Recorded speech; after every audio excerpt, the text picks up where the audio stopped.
Welcome back to the Name Redacted podcast, America's most beloved podcast, the most downloaded Red Sox podcast in the world. Tyler's here, Jake's here. Tyler's very excited. If you're watching this on YouTube, I just want to get out in front of this. My face is burnt. I was at Coley's today. It was his daughter's 1-year-old birthday party. My face is like beet red. You look like I did a few weeks ago. Huh? You look like I did a few weeks ago. Like shit? No, red. Oh. Why do you just go right to shit? I don't know. I just feel like you look like shit. What were you going to say before I talked about my face?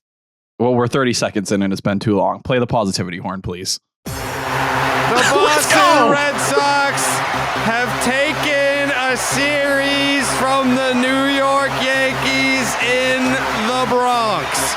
Garrett Cole taking a big fat L in the series opener. You got great starts from Garrett Whitlock, Tanner Houck, and Brian Bayo. Can you say future? Because I can say it one more time, Tyler. Again? I can fucking say the word future because we saw it in this series with not one, not two, but 3 great starting pitching performances from young Boston Red Sox starters, capped off with a 7-inning performance by Brian Bayo, the pride of the Dominican Republic, the prodigy of Pedro. It's Brian. One more time. It's Brian Bayo.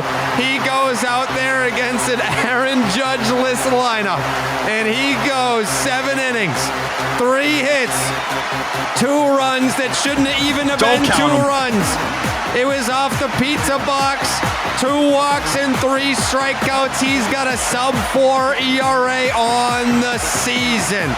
It's a W in the books for the Boston Red Sox in the game and in the series. And if you listen to the last episode, you know Tyler Milliken had a homework assignment this series for the rest of the season. And that was to write a haiku after every single Red Sox win. So I don't know if I want to treat this. What do you think, Jake? I don't want Tyler's opinion on this. He can't be involved. He's biased. He should read his haikus from the series if the Red Sox win the series, or just like if they win a game. Like, what if they win the first game and lose the next 2? He's going to read a haiku? I think we do series just like when we do ketchup, we do haikus. Yeah. I mean, where I want to place them in the show is right off the top. Like, I think if the Red Sox win a series, the positivity horn is going to be going, and we do the Clark's Ketchup Series MVP at the end. I feel like we should open with Tyler's haikus. Tyler, you down? 100%, but it has to match the vibe. What do you mean it has to match the vibe? Is it like, so you want me reading it over the positivity horn? No. I have haiku music. Okay, I was about to, like, you need to match my aesthetic if we're going to do this. I mean, did you think I wouldn't have haiku music? Well, I'm not calling anyone out, but there's certain people on this podcast right now that hated on the butterflies. Everyone loves the butterflies now. No, I looked at the replies before we came on. It was mixed reviews about the butterflies. No. I read the replies before we came on. And you can't even read. People were saying, I'm sorry. That was unbecoming of you. People were saying that they're like, I'm coming around on the butterflies. People were saying, this is great, but ditch the butterflies. It's still mixed reviews. It's not overwhelmingly people are in on the butterflies.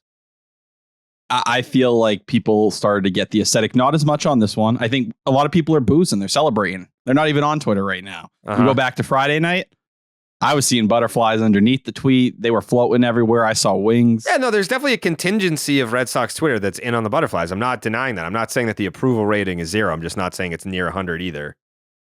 We'll leave it up to the subreddit. Is that fair? Yes, I think it is fair. So I think whenever the Red Sox win a series, you'll get Clark's Ketchup Series MVP after we discuss the series. But I think to open the show, Tyler will just have his haikus ready from each victory, and then you can read them. I think that's a good thing that we can add to the show. Yeah, as a poet, I'd love to do that. Do you have both of them pulled up right now? I have one of them. Give me a second. I'll have the other. I mean, the fact that I introduced this 20 minutes ago and he still doesn't have both pulled up is kind of crazy, Jake. Listen, as an artist, I don't like to stare at my work for too long, or you can start to, mess the picture up a little bit, or maybe you lose the focus of where you're going. Sure. You let me know when you're ready, and then I'll what? Do I read it from Friday to Sunday? Like in order? Yeah. Okay. Yeah. I'm ready. Wow. Whew. How long is this? Did it just drop in? It's like 2.5 minutes. Okay. Garrett Whitlock dealed. Raffy still owns Garrett Cole. Back to 500. Wow. But then they lose, right? And then they go under 500. So then they got to win again to get back to 500. So this is Sunday's. But Wait, this is Sunday's haiku. Brian Bayo balled. Kiké came up clutch again. Drizzle that ketchup. Wow. Okay. Tyler Milliken. Wow. The poet. Wow. The poetry. Man, there are people listening to this right now that are in their feels because of your words. Do you have anything you want to say to those people? Yeah, I got fucking bars. Start to respect it. Wow. Thank you. Thank the people. Thank you. Thank the Red Sox. Thank you. So from now on. Thank you. That's what you do. That's what you do with these kind of things. Yep. From now on, when the Red Sox win a series, we're going to open with Tyler's haikus. Did you, be honest, because you tweeted your stupid post-game tweet, and then I said no. Did you have the haiku ready at that point, or did you scramble to come up with one? Friday night, I had it written. Like I was like the 8th inning, and I was like, all right, let's get this ready because I don't want to have to do it. Now that I've done it a couple times, I feel like I can move a little quicker. You did it once coming into that. I did it once before Friday. This is the third haiku I've dropped. Wait, when was the first one? Against the Guards? Yeah, there was one dropped for that series. Oh, okay. My mistake. So I was ready to shoot, and here we go. Like tonight, when I put out my game recap tweet, I still hadn't wrote it. Whatever. I'm illiterate. Hadn't written it yet. Whatever. I got some criticism about my English on the last haiku. Did you see that? Well, yeah, you're dumb. Dealed is not a word since when? Dealt. That's an alternate version of dealed. No. Like if you were sitting there like, oh, Brian Bayo dealed tonight. I've heard that before. He was dealing. No, presently. He dealt tonight. Tomato. If you're playing poker, he dealt me a hand. He didn't dealed me a hand. I guess. Potato. No. But what was I saying? Oh yeah, tonight. Basically, I just wrote that up right off the cuff. I let the emotions take over, and I was ready to go. I mean, it was a good haiku, but I was a little upset that it wasn't like it should be ready to get like Red Sox win, final out. Gold Bottle's tweet goes out the second that the game's over. I need the haiku first. I'm sorry. And maybe it's more work for you, but you can have your post-game tweet ready to go. But like, put it this way, right? If people are reacting to your post-game tweet with the fucking baseball emojis and all that shit, and you're like summing it up, the people that are liking it, retweeting it, they saw the game. They know what happened. People want the fucking haiku. Like, that's something that they haven't seen. They saw the game. Like, no one's sitting at home watching HBO Max, and then they're like, "Oh man, I gotta see what happened in the game tonight." Tyler Milliken tweeted out a fucking baseball emoji bullet point, no rest in peace, recap of the game. They're like, "I just watched the Sox, big win for the Sox. Let's fucking hear that Gold Bottles positivity horn, and then drench me in haikus." That's what the people want. Okay, I can drop the haiku before the game recap. If people don't like the game recap, that doesn't even need to happen. It's not. Listen, I get the need for it. It does well, and then if it does well, that's good for your social media channels. But I mean, I'm not retweeting that shit. I'm retweeting the haiku. And you know what? I will give you also points. Thank you first for retweeting them. Secondly, I'm a fan. On Friday, I had the haiku ready, and I did drop like right once the game ended. That thing did like 1,000 retweets, like easy. Tonight's like at 500, which is very good. Don't get me wrong. It's a Sunday night. People got shit to do. I think there is like if you drop it right when the game hits, it goes a little harder than 5 minutes. Time is of the essence, Tyler. I'll move quicker. And I will say the one that did the 1,000 likes, I'm pretty sure that came out a lot quicker than the one that you put out tonight. That's what I'm saying. Like that one was ready to go. From now on, it needs to be ready, when the last pitch is being thrown. Yeah. Yeah. I mean, it's almost like now if the Red Sox win a series, people are excited about fucking ketchup. People are excited about haikus. You have the opening band and then you got the closing band. You got the haikus and the ketchup. Like, name another baseball podcast that gives you haikus and ketchup. Not a single fucking one. There isn't one out there. But we have it here. So, first of all, thank you for listening. Second of all, welcome to the haiku ketchup party, because that's what's going on tonight. I always think of like if this is someone's first episode listening to this podcast and they're just like, what the fuck is actually going on here? We got haikus. This is what baseball's about. Mm-hmm. Like when we went from section 10 to name redacted, Tyler and I never did any practice shows together. We were just like, all right, go. And, we were taking our time. We were gelling. And Tyler, I think like the main criticism of Tyler was like, he's given takes and where's the section 10 bits? And I was like, wait a fucking second. Like we don't just like have these board meetings where I'm like, Jake, book a boardroom. We'll get Tyler in there and we'll discuss the bits that we're going to do. They happen organically. And the haikus, people are going to go nuts for haikus now. I would bet that tomorrow morning, like the word haiku is going to be the 17th, at least 17th most Google search word of the morning in the United States. I don't know how it won't be. And I think it's funny, like you talk about that very first time when we did the podcast, I didn't even know we were recording the first episode. I think we said, let's just get on a call and see what happens. And I got on, I had never spoke to Jared. I had never, I think we maybe texted a couple times. Yeah. I had never spoke to Pat, Pete, never spoken a word. Same for Jake. And that was straight up. Now I'm out here writing haikus. I'm letting my soul come through the text. Yeah. I feel more connected with the listeners than ever right now. Yeah. You've given the listeners so much. You sacrifice Bullet's life for the podcast. You have I'm willing to sacrifice other lives. Yeah, we know. Just saying. And that's a problem moving forward. But I was walking Sam today. Mm-hmm. We were going up and down the neighborhood. There was a dog staring us down. You're ready to choke that. I'm not saying out. I was hoping for it to happen, but I was ready. Yeah, you wanted that dog to step up. Oh, I trust me. It would have stepped down the first second it came near us. Yeah. It's very hard. Touching Samantha. You're doing a great job of it, but it's very hard to be a dog murderer and likable at the same time. I know, but like those are kind of those things. I think just being upfront about it and not trying to hide it as much goes a long way. Just be who you are. Just be who you are. I kill fucking dogs. Please don't cut that. Jake, I need that. I'm gonna cut that audio. That's going on the soundboard, unfortunately. But just to revisit the predictions, just to revisit them, because we did make them as we always do before every single podcast. Acknowledge me. People didn't want to hear it. They were like, oh, the Red Sox are going to take a series from the Yankees in the Bronx. Did you need the information that they're just not a good team without Aaron Judge? And my tweet, because I feel like Tyler is definitely riding high on this series victory way more than I am. This was the tweet that I threw out in the 10th inning. The Red Sox-Yankees rivalry has gone from the two fan bases saying that the other team sucks to the two fan bases saying that their own team sucks. That's where we're at. Fantastic tweet. I think extremely accurate tweet.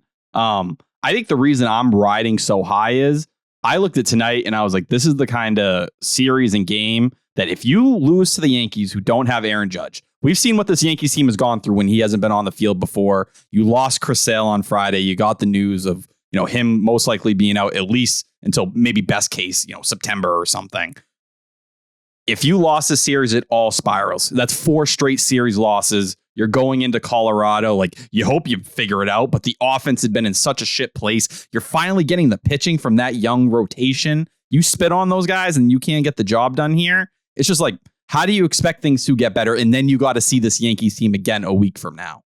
It felt like the perfect cocktail if it went wrong for you to be sitting there and saying, all right, you've lost 4 series in a row. You're 2 games below 500. Where are you going? Now you pull yourself back up. You're at 500. You can clean up against the Rockies, hopefully. And now you have a little edge going into next weekend where they shouldn't have Aaron Judge again. You needed this game today. You needed to find it, especially with how lifeless the offenses looked. You found a way to squeak it out. So I don't want to be a negative Nancy. And I don't think that I'm going to be negative, just being honest and talking about how I feel here. We mentioned it before we started the podcast. And I believe we have a podcast that's titled something along the lines of like the Red Sox are mid. The Red Sox are the definition of mid. Most mid Red Sox team ever. They are 33-33. They are a game above 500 at home. They're a game below 500 on the road. They've scored 323 runs and they've allowed 323 runs. They have a run differential of 0. They are the definition of mid. Like they are as mid gets. And the reality is it's just been the ups and downs, right? It's been a roller coaster, but if you level all the ups and downs to it, you find yourself right somewhere in the middle. But isn't that where most people had this team? Like 81, I was on the higher end. I have them at 85. I think, Jared, you had them right at 81, right? No, I have them at 87? Oh, 80. Oh, so you had them even a little higher. But, let's say that 80 more people had them at 81 than closer to where we were. Yeah. Yeah. And for a while there, like it was looking like 87 was very attainable, and it's not attainable. Like I'm not going to sit here and say like, oh, like they have had a 500 record. I don't know, 5 times now already. Like they've gone up, they've gone down, but they've always kind of hovered. They've never gotten. Actually, no. I want to say early on, they were like 5 games under at one point. Yeah, right around after they got swept by the Rays, it got a little dark there because they had the Pittsburgh series as well. Yeah, where it was like everything's going off the rails. I felt like tonight was as similar to that as this was. Like you lose 4 series in a row.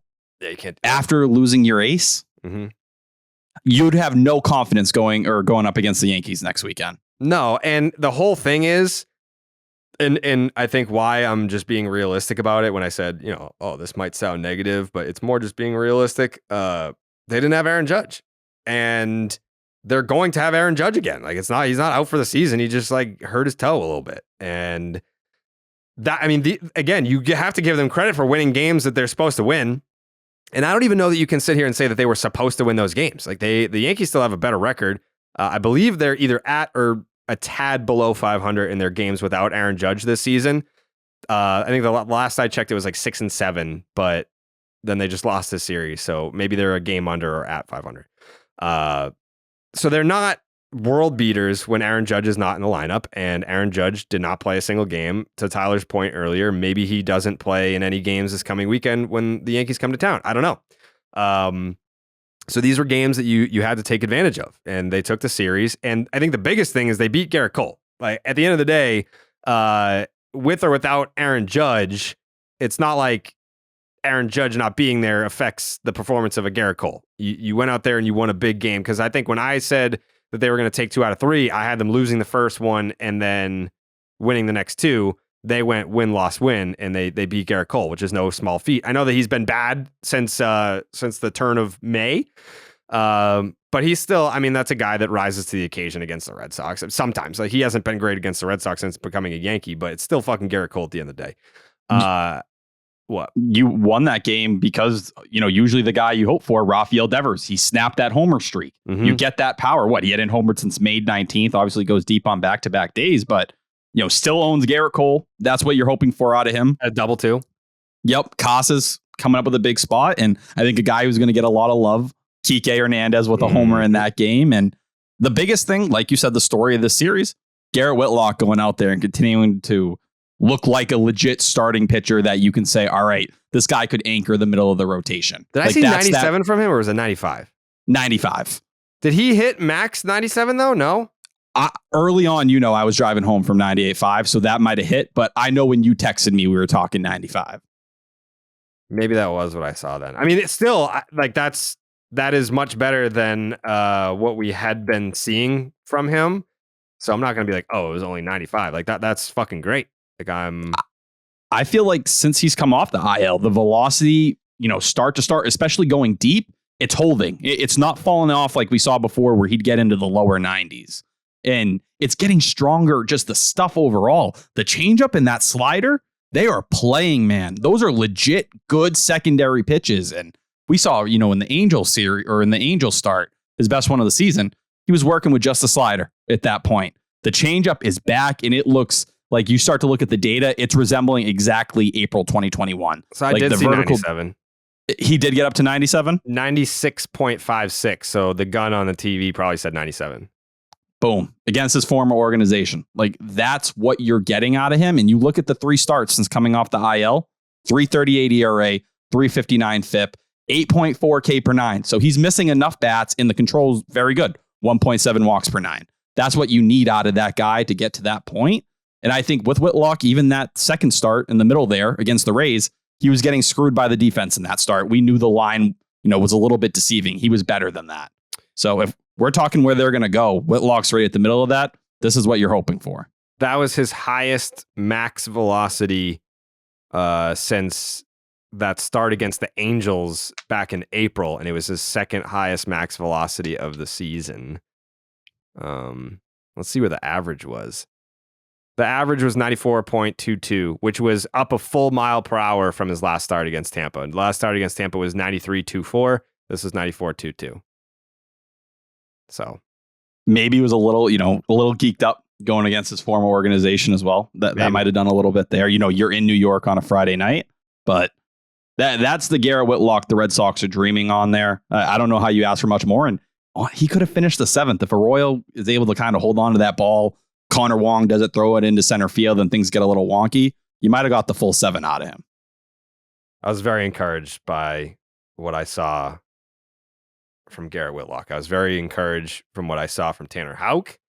You had to love what you saw from Bayo. I know that, we mentioned it in the open, the strikeouts weren't there, but that's kind of just getting greedy at that point because 7 innings, 3 hits. I'll take 7 innings, 3 hits. And the 2 runs, as we mentioned, those runs scored because a ground ball kicked off the second base bag. Like, that was an out. And I think with Brian Bayo as a whole, this is just kind of who he is at times. He's not always going to strike out like he can. We'll see the starts where he racks some strikeouts up, but it's the ball on the ground. That's the biggest thing for him. And sometimes you are going to get fucked a little bit and you're going to have those bad BABIP nights. He's had more than anybody. But overall, he doesn't need to miss bats all the time. It's just keep the ball on the ground and you'll be in very good shape. And you look at it now, he has a 3.78 ERA on the season. You take out the first start against the Angels, it's a 3.14 ERA. That's front of the rotation stuff. I don't know if I'm going to go and say ace, but you're talking about a guy who could be a legit number 2 for you moving forward. He's now gone to New York and gave you 2 big starts, one last September, one now. Big balls on Brian Bayo. And he didn't get shaken up. Early in the season, we saw Cora went out to him and was like, hey, you got to reel it in. The emotions are getting to you. Yeah. Trevino, when that ball went off the bag tonight, he's just whatever. Yeah. It's fuck, what are you going to do? That's baseball. That's maturity. That's what you see him spending time with some of the veterans on this team where it can get you. Yeah. That's also confidence. It's fuck, man. What can you do? Not my fault. Not anyone's fault. It just is what it is. But 98 pitches, 7 innings, the 3 hits. I think, when you look at the strikeouts, you want to see 8, 9, 10 strikeouts, whatever. This is supposed to be the ace of the future type deal. But if you're getting ground ball outs, you're doing your job. If you're inducing weak contact, I'll take 7 innings, 3 hits with however many strikeouts it was, 3. I'll take that over 6 innings, but he needed all the pitches to go deep into at bats because he's punching out 10 guys. I'll take the 7 innings, 3 hits. Thank you very much. Fine.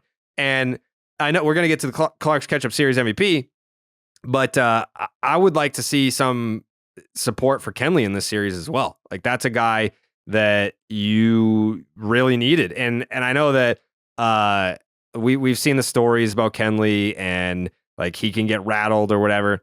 It's the Bronx, dude. It's Red Sox. It's his first taste of Red Sox Yankees. You're on the Red Sox and you're getting injected into this quote unquote rivalry at Yankee Stadium. That's a that's a tall task, and he answered the bell.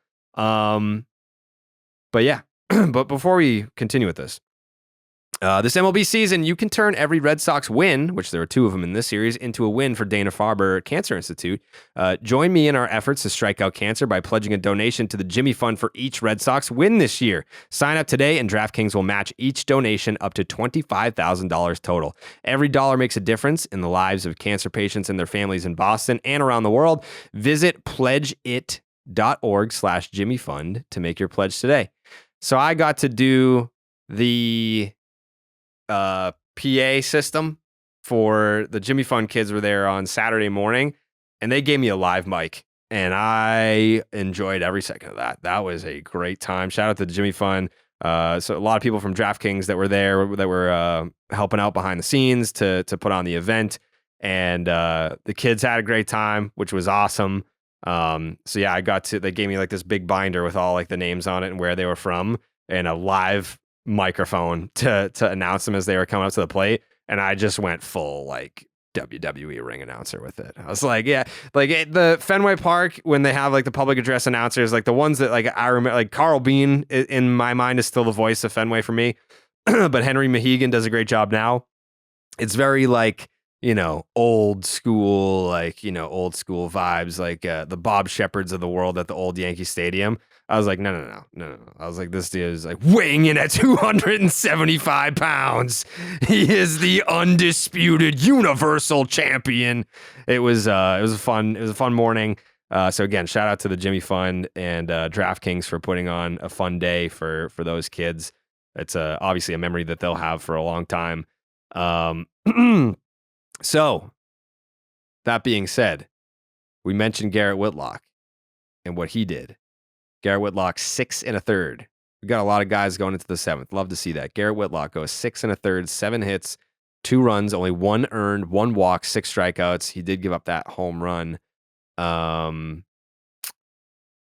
That's like the more that I think about it, Tyler made the comparison to Rick Porcello, and it's becomes truer and truer each time that he takes the mound. I love the comparison. If you go back to 20, I know if you live through the Rick Porcello era in the 2015 to what, 19? Yes. He was like very hit or miss. Like he would have a real shit year. 16, he won the Cy Young. 17, I can't remember how good he was in 17. Not great. 465 ERA. Yeah, and then 18, he was a big piece of what they had going on in the championship season. So when we compare a guy like Whitlock to Rick Porcello, it's not to point out the inconsistency. I think it's more to say the good years. Maybe not the Cy Young year in 16, but more like a 2018 Rick Porcello when you can give the guy the ball. You know that you're going to have a chance to win. You know that you're going to get hopefully 6 innings, maybe a little bit more. That would be great. We don't need you to go 7 innings. We don't expect that. But Garrett Whitlock, rewind to the beginning of the season, having the discussion 50 million times. Is this guy a reliever? Is he a starter? This and that. I know that I leaned towards reliever, but my stance changed to I want to see it. And now I'm seeing it. So yeah, I mean, that was more, I guess, like, do you have any numbers on like the secondary stuff for Whitlock in that start? Because I mean, we were just looking at the fastball, but what did the slider look like? What did like the usage look like? How did it compare to his last start? I'm curious in terms of the pitch usage. That's the stuff that I keep an eye on in his case. Maybe like I think when we pointed out some of the trends that Bayo was doing start to start, when he was kind of pitching completely different to righties than lefties, I think Whitlock was also kind of tinkering with his pitch usage in terms of like what's my best shit and what am I going to attack hitters with the most? Like what did it look like? Yeah, like you look at just the start on Friday on its own, he got 10 whiffs on, they're categorizing it as a sweeper. He calls it a slider, however you want to put it. To get 10 whiffs on that, then get 7 whiffs on the changeup. And what's the craziest thing? That changeup, the one they've been working on, the velocity on it for the season was down almost 2 miles per hour full. So it's continuing. He's taking more off of it. And I think you see it when he's throwing it. And we've talked about the velocity overall. The sinker was up about half a mile.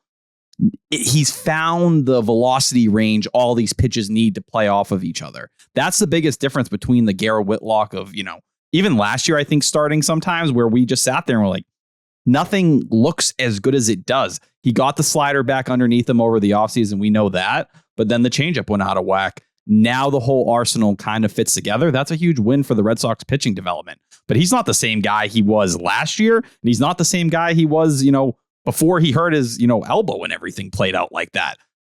I hate to say it, but maybe that was the best thing that could have happened to him because it allowed him to take a step back for a couple weeks and realize what I'm doing isn't working here. Just think back to that Brewers start. There was nothing getting by guys. He wasn't missing bats. He's finally missing bats again. Just those whiffs, like you get 18 whiffs in one game out of Garrett Whitlock. We would have been crying for that earlier in the season. Yeah. So a very encouraging, positive step forward for Whitlock. I'd love to see that. We're not going to, we can go back to some of the more offensive highlights in some of these games, but I think one of the major themes of this series has obviously been the starting pitching. Garrett Whitlock goes in game 1. Then you have Tanner Houck in game 2, who goes 6 innings, 3 hits, 2 earned, 1 walk, 6 strikeouts. Did give up the 2 home runs. I'll give him a pass on the Willie Calhoun home run that was a unicorn, and in baseball terms, a unicorn. Oftentimes you'll find that in Yankee Stadium. It's a home run in one stadium and not in any others, on any of the 29 other ballparks in Major League Baseball. So that was the second homer. But one of the text messages that I got from a Yankee fan friend of mine during this season or series was during the Whitlock performance. And I'll paraphrase. It was, how the fuck does Tanner Houck have an ERA over 5? Just watching it. I mean, if you're not used to watching Tanner Houck pitch, and this was your first chance to sit down and watch him start a baseball game in 2023, I would tend to agree with that stance. Like, his shit was dancing. He looked dominant early, as he always does. I mean, if you look at the numbers, innings, what is it? 1 through 3, 4 through 6, and 7 through 9. Not that he goes 7 through 9 anyway, but I can't imagine that that's a huge sample size. But yeah, I'm gonna I'm gonna pull up those numbers because not to beat a dead horse, I feel like if you're a Red Sox fan, you are very in tune with what Whitlock's numbers are. I'll go career first, and then we can kind of break it down to just this season. But where is it? In innings 1 through 3. Okay. In innings 1 through 3, a 2.21 ERA. In innings 4 through 6, a 5.58 ERA. And then in innings 7 through 9, it's actually a 9.32. That's for his career.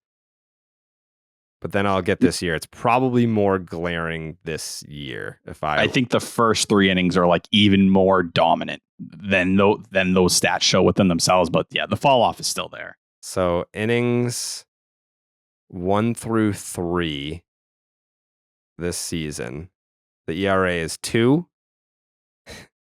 And innings 4 through 6, it's an 8.78. And then in innings 7 through 9, it's 18. But that's one super inning. Small sample. Yeah, 1 inning. He gave up 2 hits, 2 runs, and a homer. So really, we're just looking at innings 1 through 3.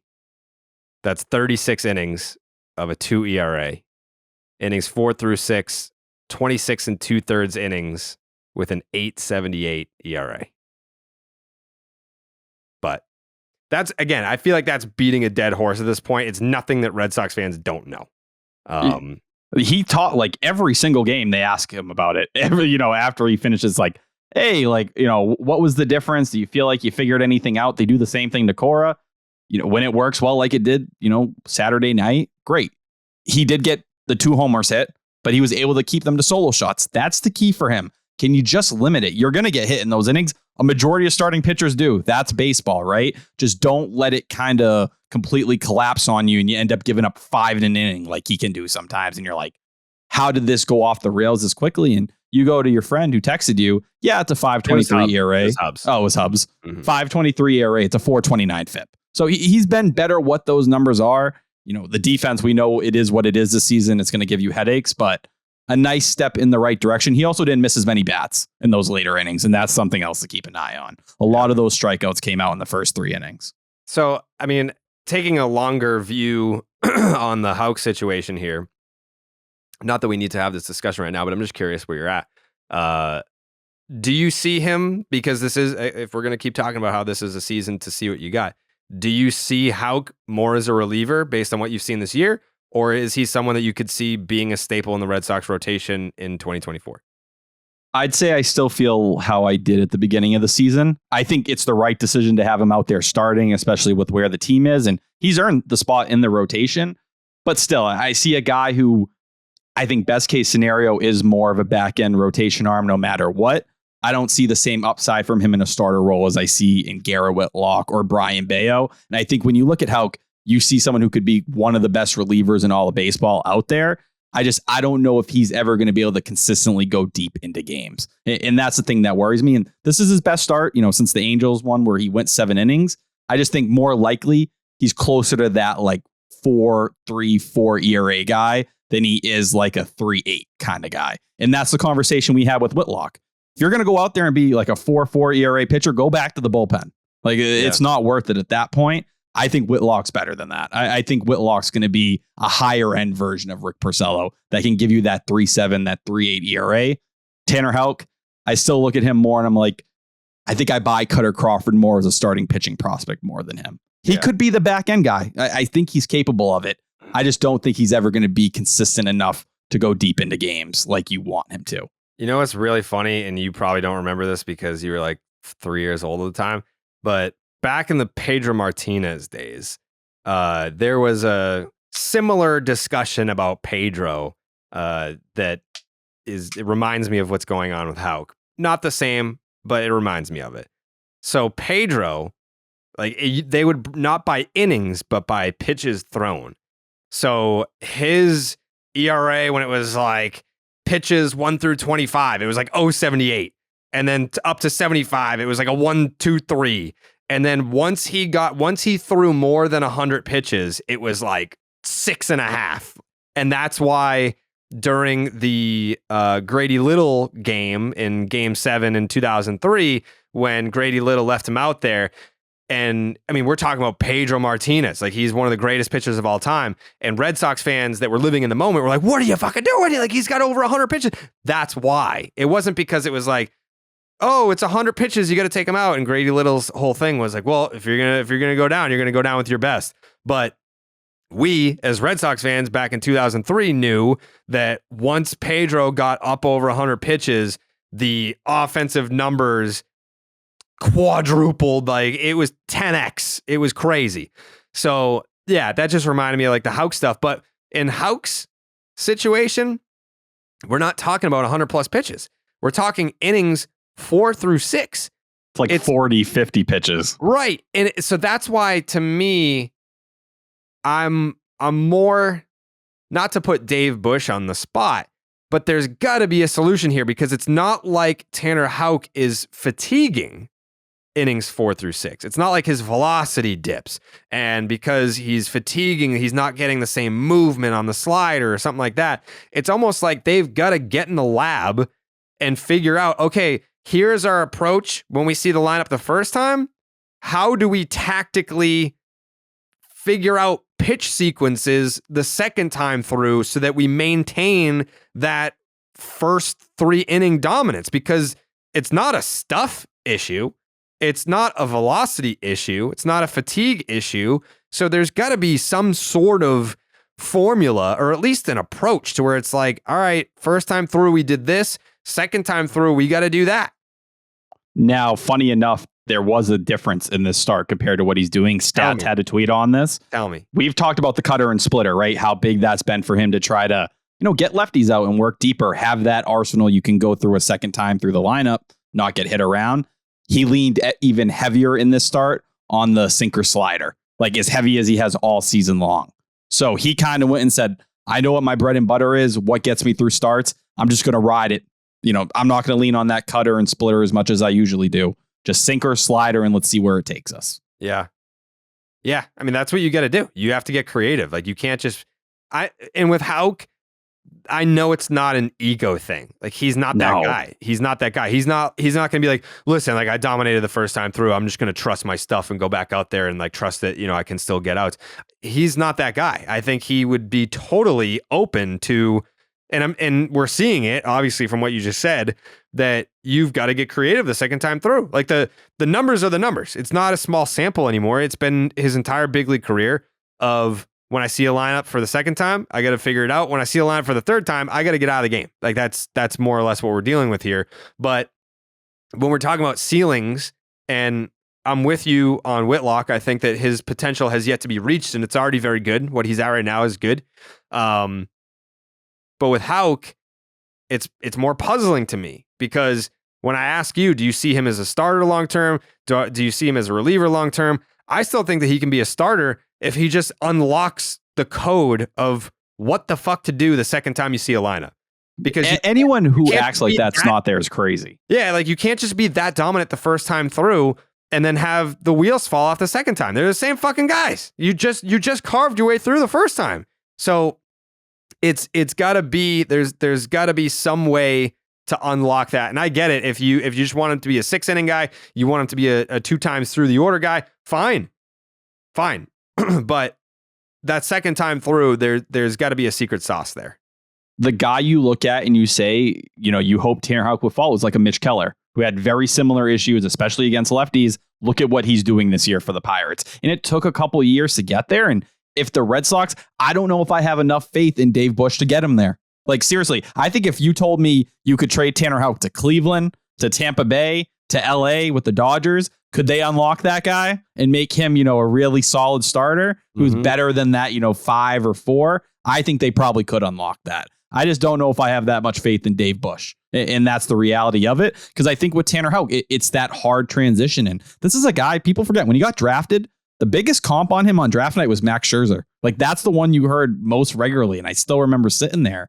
And you can see, Max Scherzer's a future Hall of Famer. That's such a high level, and the college connection and all that. But I think with Tanner Houck and everything, what you hope for and what you kind of look at is, the greatness is there through the first 3 innings. It's just, is he able to develop the arsenal farther? Because they don't buy in on the sinker and slider. It's nice that he did it in the start. It is going to take other stuff most likely, because that's where I go and say, well, they didn't have Aaron Judge. What is it going to look like if they did have an Aaron Judge when he's facing those other better lineups in baseball? Do I have a lot of faith in him being able to get through them regularly? Yeah. Yeah, that's fine. But that's what this year is about. Figure it out. Keep trying. Keep experimenting. There's no reason not to. I have a big question for Jake, because there was quite the threat that was levied before the series. And Jake said that he was getting dangerously close to abandoning picking a sweep ever again, or at least for the time being, for the Boston Red Sox. And he does his sweep pick with the DraftKings Sportsbook, which, by the way, hit it out of the park this baseball season with DraftKings Sportsbook. Bet on your favorite teams, players, and rivalries all season long. This week, new customers can place $5 and get $200 in bonus bets instantly. Plus, all customers can take a shot at bigger payouts with DraftKings stepped-up same-game parlays. Open the DraftKings Sportsbook app, opt in, and place your stepped-up same-game parlay by combining 3 or more bets from any big league game. Boost your baseball winnings with each leg you add up to 100%. All you have to do is download the DraftKings Sportsbook app right now. Sign up with the promo code Jared, Jared. New customers can bet just $5 and get $200 in bonus bets instantly, only on the DraftKings Sportsbook with the promo code Jared. So my question to you, Jake, is where are we at on your sweep stance?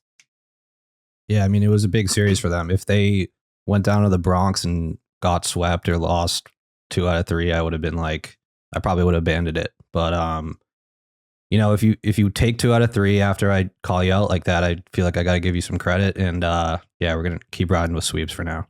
That's a great choice. People wanted to know. People were nervous. People were very nervous.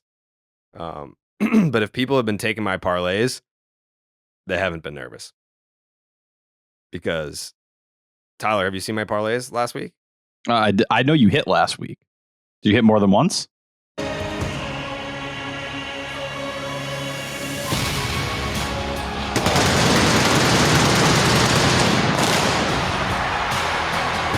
Is that an went 3 airstrike? for 3. 3 for fucking 3, Tyler. 3 for 3. Parlays. That's hard. Parlays are hard. You could quit everything and just start sports betting if you needed to. Well, I'm going to try and keep it going next week.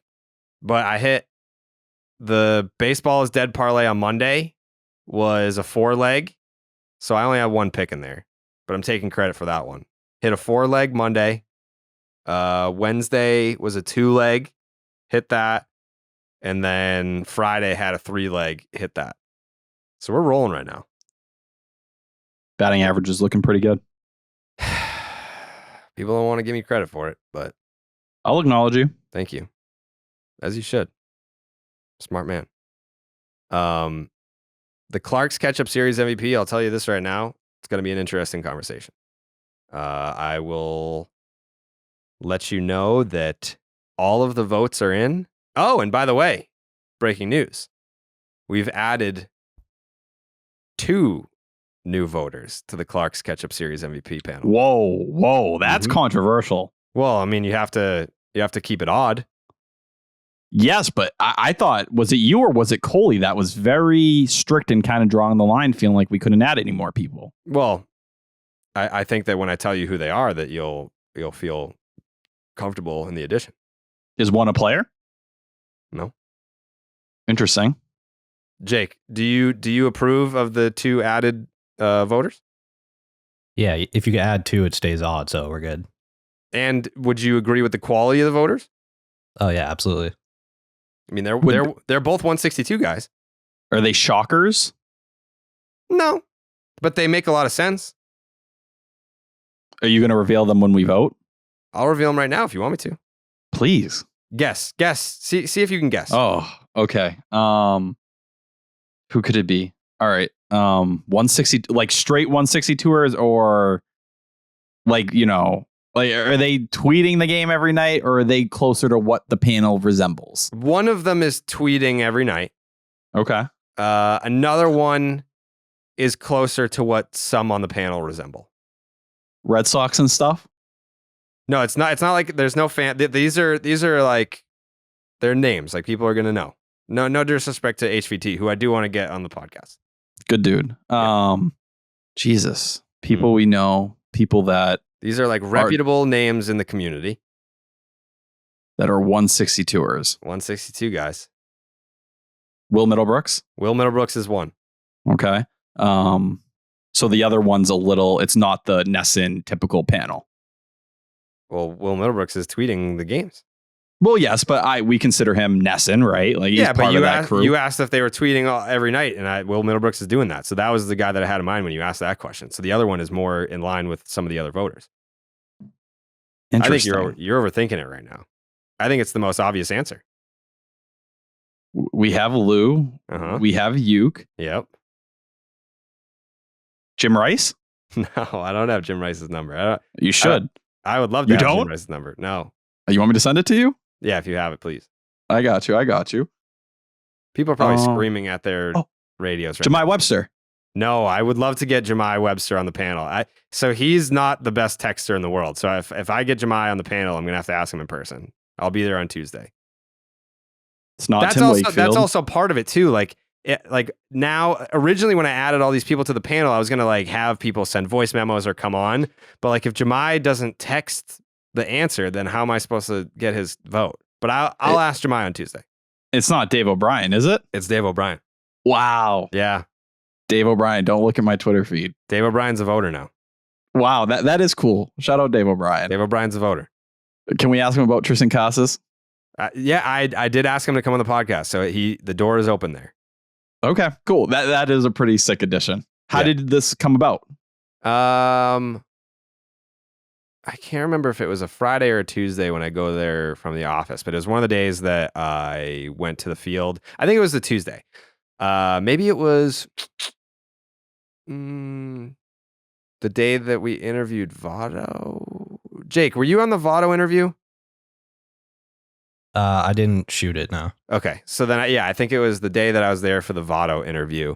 And I ended up talking to OB for like 45 minutes. And Whoa. yeah, the subject of the voting panel came up and the subject of coming on the podcast came up. I think that would be a good interview because for the most part, I'd say the last couple weeks maybe have been a little bit more negative, but the Red Sox haven't been playing good. So there's been a lot of negativity overall. Yeah. But for the most part, he's probably got his best reviews so far this season. People have seemed to give him more love than they have before. Yeah. And there were some calls in the last series that Red Sox fans did not love. And so that came up in the conversation as well. I said that. What did he say? I think he was more listening to the feedback. But I did say, like as like Red Sox fans love not impartial broadcasting. Like we want you to be excited. Like we want you to be fired up. So I feel like that's another topic of conversation. I was saving a lot of it for like I had a bunch of questions and stuff, but I was like, all right, like if the door is open for the interview, I'd love to have it. So we'll work on that. Next up, Mike Monaco. We're going to add him to the panel one day. When is he? I just saw he's going to be doing a game soon. Oh, I didn't see that. Did he tweet that out? I don't think he tweeted. I saw it somewhere within the last few days. Maybe over the weekend I saw that the dates were announced for his first in-booth appearance. Oh, here we go. Right after the All-Star break for the Cubs series. Got it. So that's in Chicago. Beautiful. Yes. Yeah. Oh, you get him and Lou in the same booth for a series? Ooh. They were great in spring training. It doesn't get better than that. And that's no disrespect to anyone else. I think Houck and Dave O'Brien, they get the job done. Houck's been really solid. I like Tim Wakefield, even, coming in spurts and mixing it up. Kevin Millar was better this year. But man, Monaco and Merlone, that is top tier. I could do that for the next 10 years. Yeah, they were cooking in spring training. Those were fun times. That was a fun trip.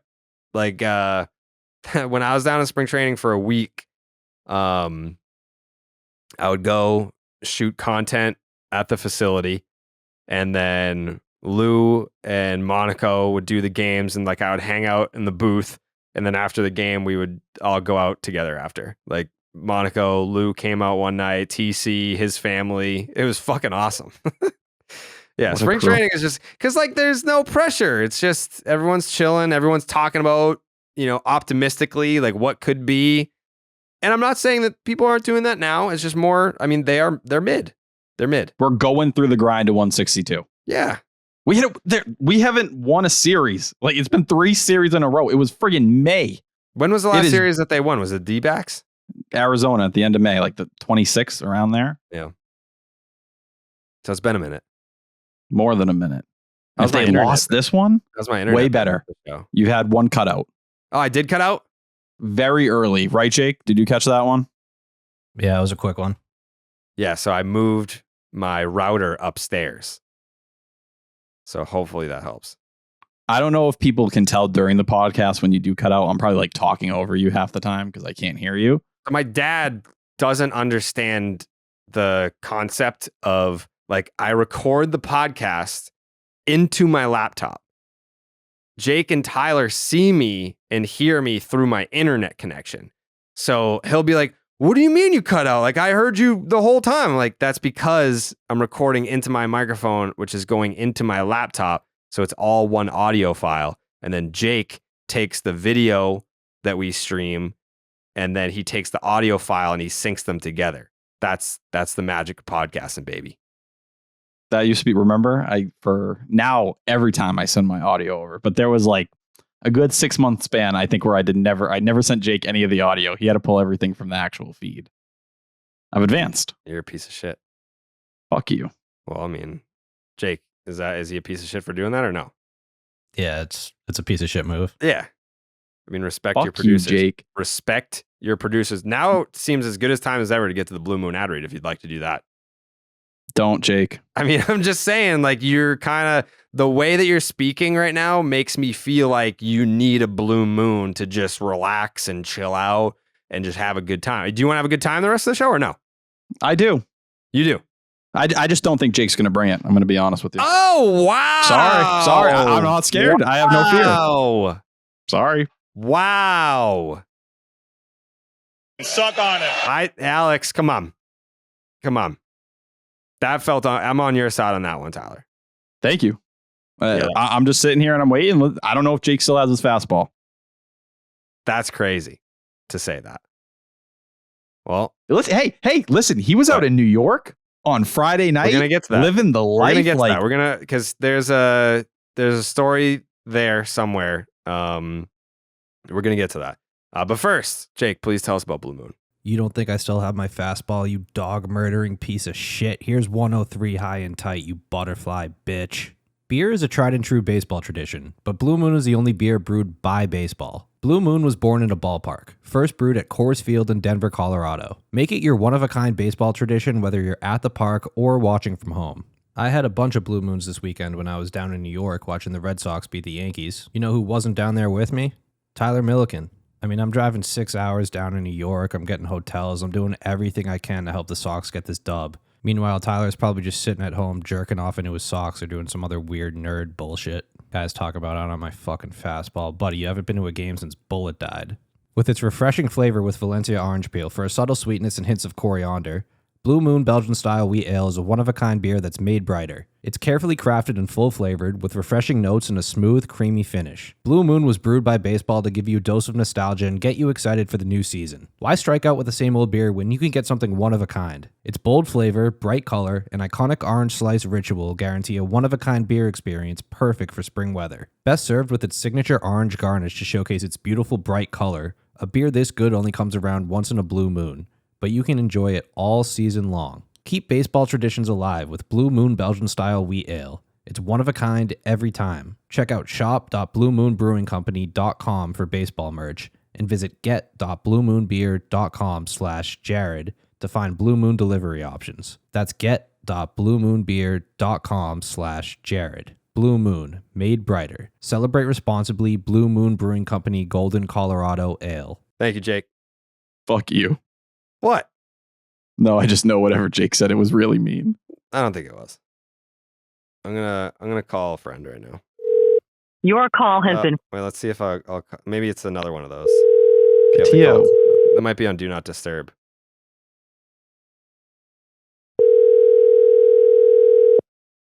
There's no way actually, he might be asleep. He's one of those like early to bed, early to rise guys. It is 11:30 Eastern Standard. Yeah, I don't think we're going to get an answer here. That'd be funny if he had one of those voicemails that was like a Ja Rule song. Your call has been forwarded. It was Pal. I called Pal. Oh, is he alive?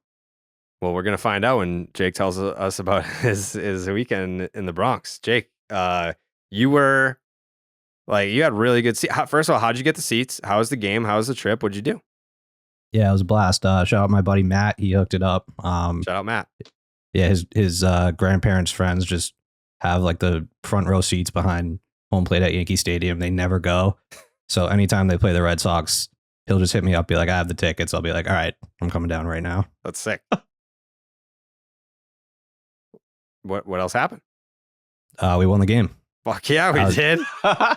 6 seats. I was sitting there whole time. Honestly, I was just thinking, damn, I wish Bullet was alive to see this. Yeah. All right. Whoa. Jake, were you just sitting like in Boston and you got the text and you're like, fuck it, I'm going to drive up? Yeah, it happens quick. I got the text on like Wednesday and then I was like, all right, I got to just drop everything and get right down there. Can I honestly, that is more embarrassing that I have not been to a Red Sox game and you legit dropped your shit and drove, what is it, 6 hours to New York? Yeah, and like 6 hours back with traffic. Wait, you drove back the same night? No, I drove back this morning. Oh, okay. All right. Did you see our dear friend Patrick James? I did not see Pat, but he absolutely hooked it up in Hoboken. I went on Saturday to McSwilbo's to watch the Red Sox there. Yeah. Solid bar, good Red Sox bar. And then I hit him up and I was like, you coming out tonight? And he was like, can't make it tonight, but here's my manager at Green Rock. So they brought us in there and gave us free drinks the whole night. It was unbelievable. Yeah, Green Rock's a hell of a time. It's a great time. Yeah. I feel like Tyler Unleashed at Green Rock would be an experience. I have the itch. I don't know what it is exactly, but I'm ready to have one of those nights again. What do we call Green Rock? I forget now. What did we call Green Rock? Like, I know that, like, I don't even know the name of his like sushi place, but we call that Big Sam's. Yeah. Big Sam's Sushi. And then I don't know the real name of McSwilbo's, but we call it McSwilbo's. What the hell is Green Rock called? Maybe we didn't have a name for it. We definitely did. I forget. Someone's gonna remember. Someone's definitely gonna remember. We're gonna get a bunch of tweets about it, but Subreddit's gonna go nuts. yeah, that's sad. That's sad that I don't remember the name of Green Rock. Fuck. Who do you think would know? I just typed it in. I'm on Pat Light's LinkedIn page. I don't think it would be there.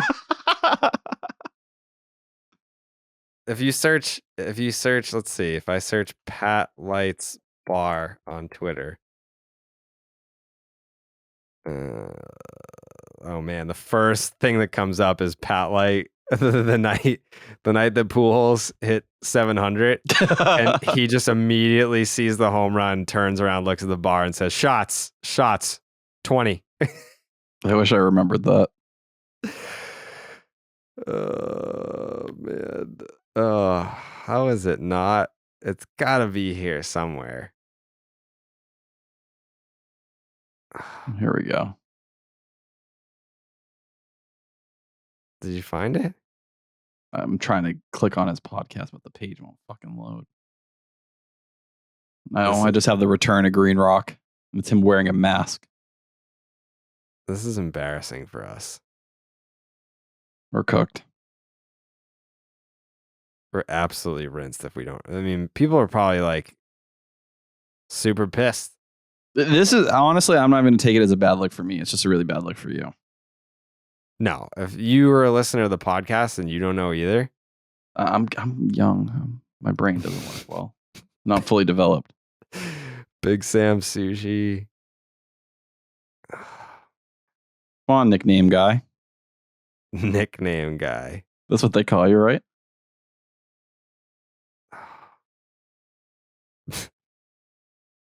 Fuck. This is embarrassing. How did we not know this? We got to move on. The longer we draw this out, the more painful it becomes. No. Let's check Twitter. Yeah, that's what I've been looking at. I'm going to search Big Sam Sushi. Hold on. Big Sam Sushi. I got videos of KFC going nuts.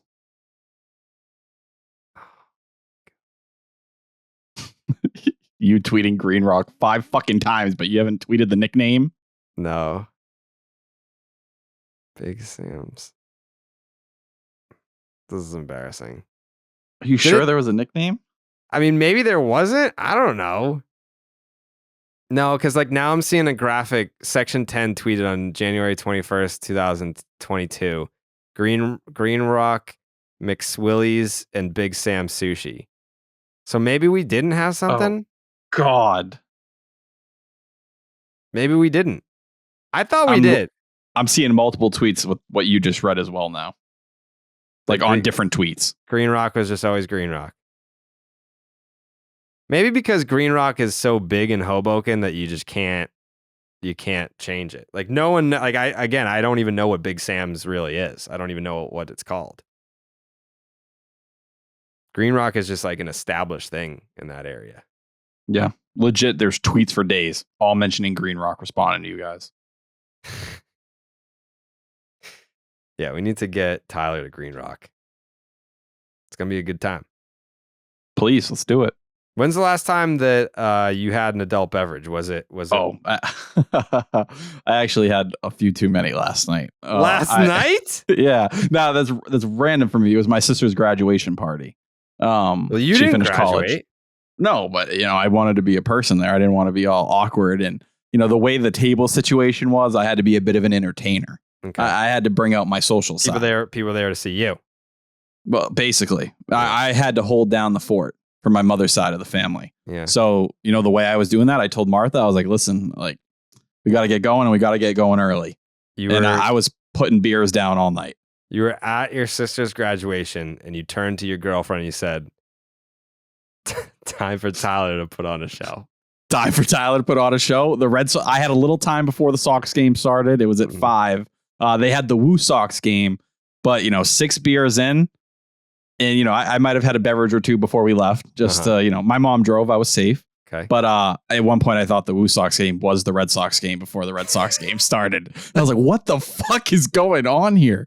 But I had fun. I wasn't destroyed or anything like that. But I did spill a beer on the table, which was a little embarrassing. Imagine Tyler just fucking rage tweeting the WUSOX game, thinking it's the Red Sox game.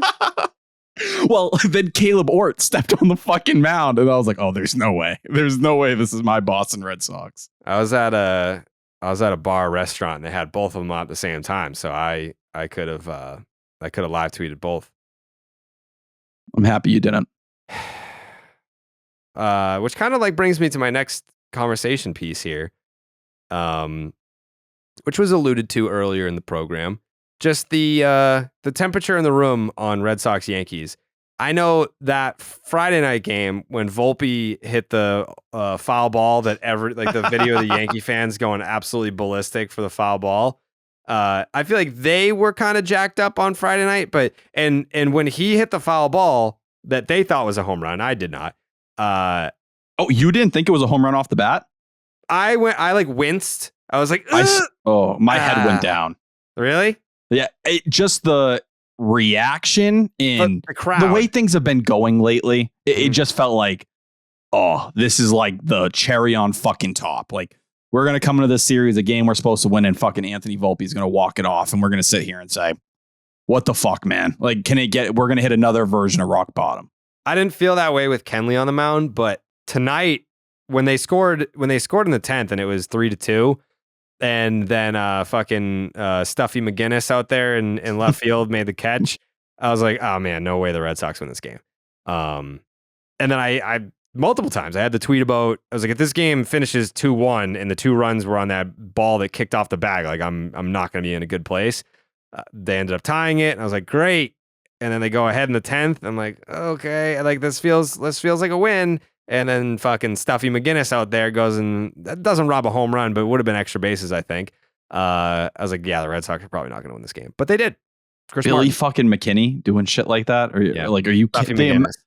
Jake Bowers in fucking left field robbing Devers as well. Did you know like Stuffy McGinnis is a real that's a real baseball player? Is he dead? Oh, big dead. Stuffy. Yeah, he sounds like he lived in the 20s. Stuffy McGinnis. That's a 20s name. Stuffy McGinnis. He was born in Gloucester. Born in Gloucester, September 19th, 1890. He died in Ipswich, Massachusetts, February 16th, 1960. He was. What wars did he serve in? Looks like he did not serve in World War I, to my knowledge, because he played Major League Baseball from 1909 until 1927. Came into the league as an 18-year-old and retired after his age 36 season. He played one game in 1927 when he was like, fuck this. Stuffy don't got it no more. But Stuffy played 4 seasons with the Red Sox, hit .296 with a .687 OPS. This is back before like extra base hits were a good thing. Like they were just like all about the singles back then. But he's a career .307 hitter, played 19 big league seasons, a .723 OPS, 9 seasons with Philadelphia. What team were they? Were they the A's back then? Yeah. The 1909 Philadelphia A's, he came in the league.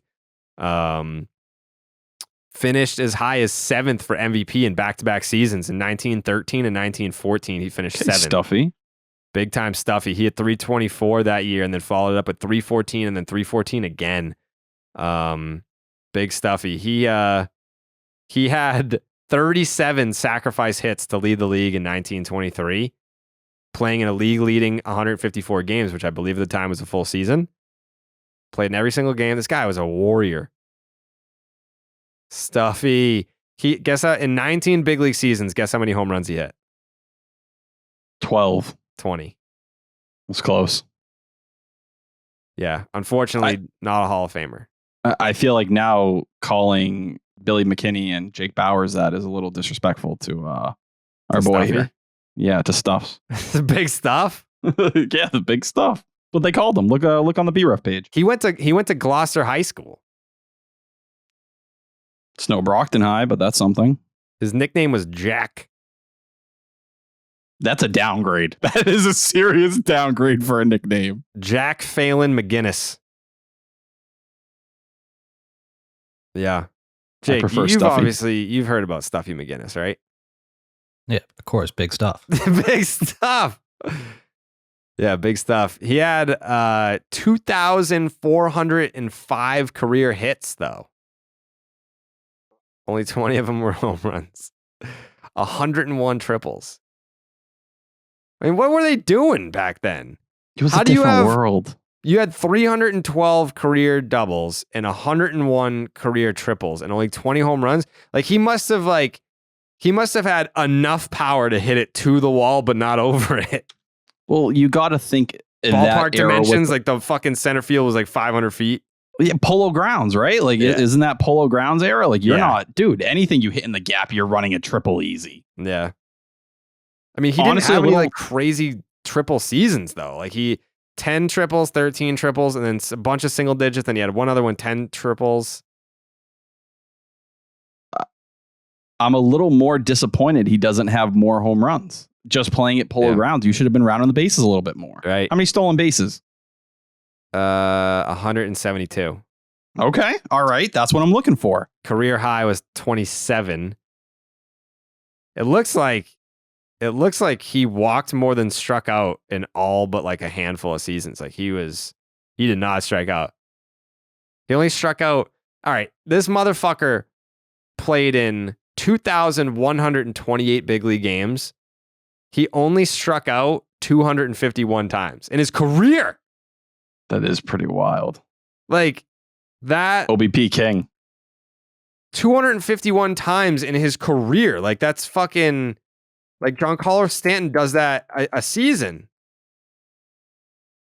Why did they Giancarlo have his... Stanton? I mean, he doesn't even like play full seasons anymore to strike out that much, but That's like a prime Chris Davis season. yeah. Giancarlo Stanton has struck out 200 times in a season before, 211 in 2018. I think that was like the Yankees single season record. What about Mark Reynolds? Mark Reynolds, I think, has like the record for like first and third place. We have most strikeouts ever in a year from Mark Reynolds, 223. That's almost one Stuffy McGinnis year. Big stuff, dude. Hold on. Big stuff, man. Yeah. Back when baseball was baseball. Yeah. They used to call him double stuff. Not for baseball reasons, though, right? Yeah. Double stuffed Did he- Oreos were named after Stuffy McGinnis. Did he kill his wife or no? No, that was Babe Ruth. So better than Babe Ruth. Well, yeah, like the year that like Murderers Row, like the Yankees team, 1927, that's when Stuffy McGinnis retired because he was like, I can't be a part of this. Oh. Yeah, he played one game and then retired because of Babe Ruth killing his wife. I think We that's should when do- people found out. You ever been to the Rosedale Cemetery? Oh, wait, is that Rosedale? It's Rosedale. Yeah, that's what It's I in said. Manchester, We should do a podcast there. where Stuffy is. Yeah. Yeah, we should. Is that wrong? No, I think there's no one else. There's no one, just like there's no other baseball podcast that has haikus and ketchup. There's no other baseball podcasts that are paying homage to Stuffy McGinnis. No, well, let's be real. Probably all his ancestors are dead. This is a long time ago at this point. It's probably I been mean- forever since someone went to those graves. Do you think we could? Do you think we could find? Yeah, there's got to be like a registry where you could find Stuffy McGinnis's tombstone. We Where just the walk fuck around. Where? How far is Manchester? Manchester, Massachusetts, not Manchester, New Hampshire. different. Yes. It's an hour and 3 minutes from Brockton, so it's even closer to you. Oh, wait. This is Manchester by the Sea. Is that the same thing? I don't know. Let me see. Where is it? It's Rosedale. Rosedale Cemetery. You ever seen those like old cemeteries that are it's fenced 13, off? It's 20 minutes from me, dude. And you never been? I mean, I didn't realize that that's where he was buried. Oh, this is like a rich person cemetery, though. Rosedale Cemetery in my. Manchester, Massachusetts. It's a 21-minute drive. Dude, they have pillars at the entrance. Dude, I might go right now. Should we finish this episode there? Yeah, we should pause the episode and finish it at No. Stuffy McGinnis's grave. You're not allowed to go to a cemetery after midnight. That's one of my cardinal rules. Why? When I was a young kid, Mm-hmm. so, a lot of people just died when I was growing up for some reason. Uh-huh. No relation to Bullet. But I left fruit snacks on my uncle's grave. We had got to like New Hampshire, call it like 9 o'clock. We went to dinner. We got out. By the time we went back to the cemetery at midnight, my fruit snacks were gone. It was probably a raccoon, dude. No, they weren't open. They were sealed. They were Scooby-Doo fruit snacks, and people know good fruit snacks are the Scooby-Doo ones. Do you honestly think that a raccoon can't smell fruit snacks through a wrapper? Raccoons aren't in cemeteries. Tyler, that's exactly where raccoons are. No, they are. There's no Tyler, trees for them to climb up or anything. Raccoons go through trash dumpsters and barrels. They can smell the food through a barrel. You don't think they can smell the food through a plastic package? They're air sealed. You ever heard anything being air sealed in your life? Garbage is fresh trash. You're fresh trash for that take. Your life's fresh trash. You think that a being from the other side took your fruit snacks and not a critter? You're telling me, the story my mom told me, a young Tyler Milliken was, hey, he came down and took them. Who's he? Wanted Who's he? my dead uncle. Your uncle? He's your like dead uncle. How many people? a majority of them. I'm surrounded by death. You are surrounded. I kill everything I love. Yeah, I mean, there's a lot of deep rooted issues here. Jake, what do you think happened to Tyler's fruit snacks? Raccoon probably took them. You guys don't know shit about raccoons. Dude. Stop assuming. It was probably a raccoon. My Uncle Cubby took them. Your Uncle Cubby? That's what we called them. You called him Uncle Cubby? Yeah, he took them. He reached out and he had a couple Scooby-Doo fruit snacks. All right, how recently after his passing did the fruit snack incident take place? Oh, it was probably, maybe a year after we had gone up. We, like the yearly mass kind of thing. We went up and, we got up there late. We were staying in the hotel that night. Next day were the services. And I left my fruit snacks. We drove by the cemetery on the way back. My mom was like, let's stop. Let's, say goodnight, whatever. Her mother's buried there. So it's an emotional thing for her. And yeah, we went by. I was like, oh my God, my fruit snacks are gone. And my mom was like, see? He wanted those. That's how much he meant to him. And that touched me so emotionally. So yeah, just because you don't have any family that cared to reach out to you after they died, don't be jealous. So just to line up the timeline. Yep. You left the fruit snacks on his grave the night before. Yep. Went to bed. No. How long in between you placing them there and them disappearing? How long was the duration of time? Roughly 3 hours. 3 We hours. went out to dinner. Okay, so it was entirely plausible that someone else could have gone to that graveyard and just been like, oh, an unopened package of fruit snacks. This is perfect. I'm starving. That's an immediate sentence to hell if you did something like that. And just to prove my point, there was a flower there that wasn't taken. Well, you can't But eat my a fruit flower, snack. Tyler. Everyone loves plants, Jared. Yeah, but no one's eating them. So if you were taking a walk through a cemetery, you'd eat some friggin' random fruit snacks off a tomb? Yeah, probably. It depends on how hungry I was. Well, fuck that person if they did that. I personally wouldn't do it.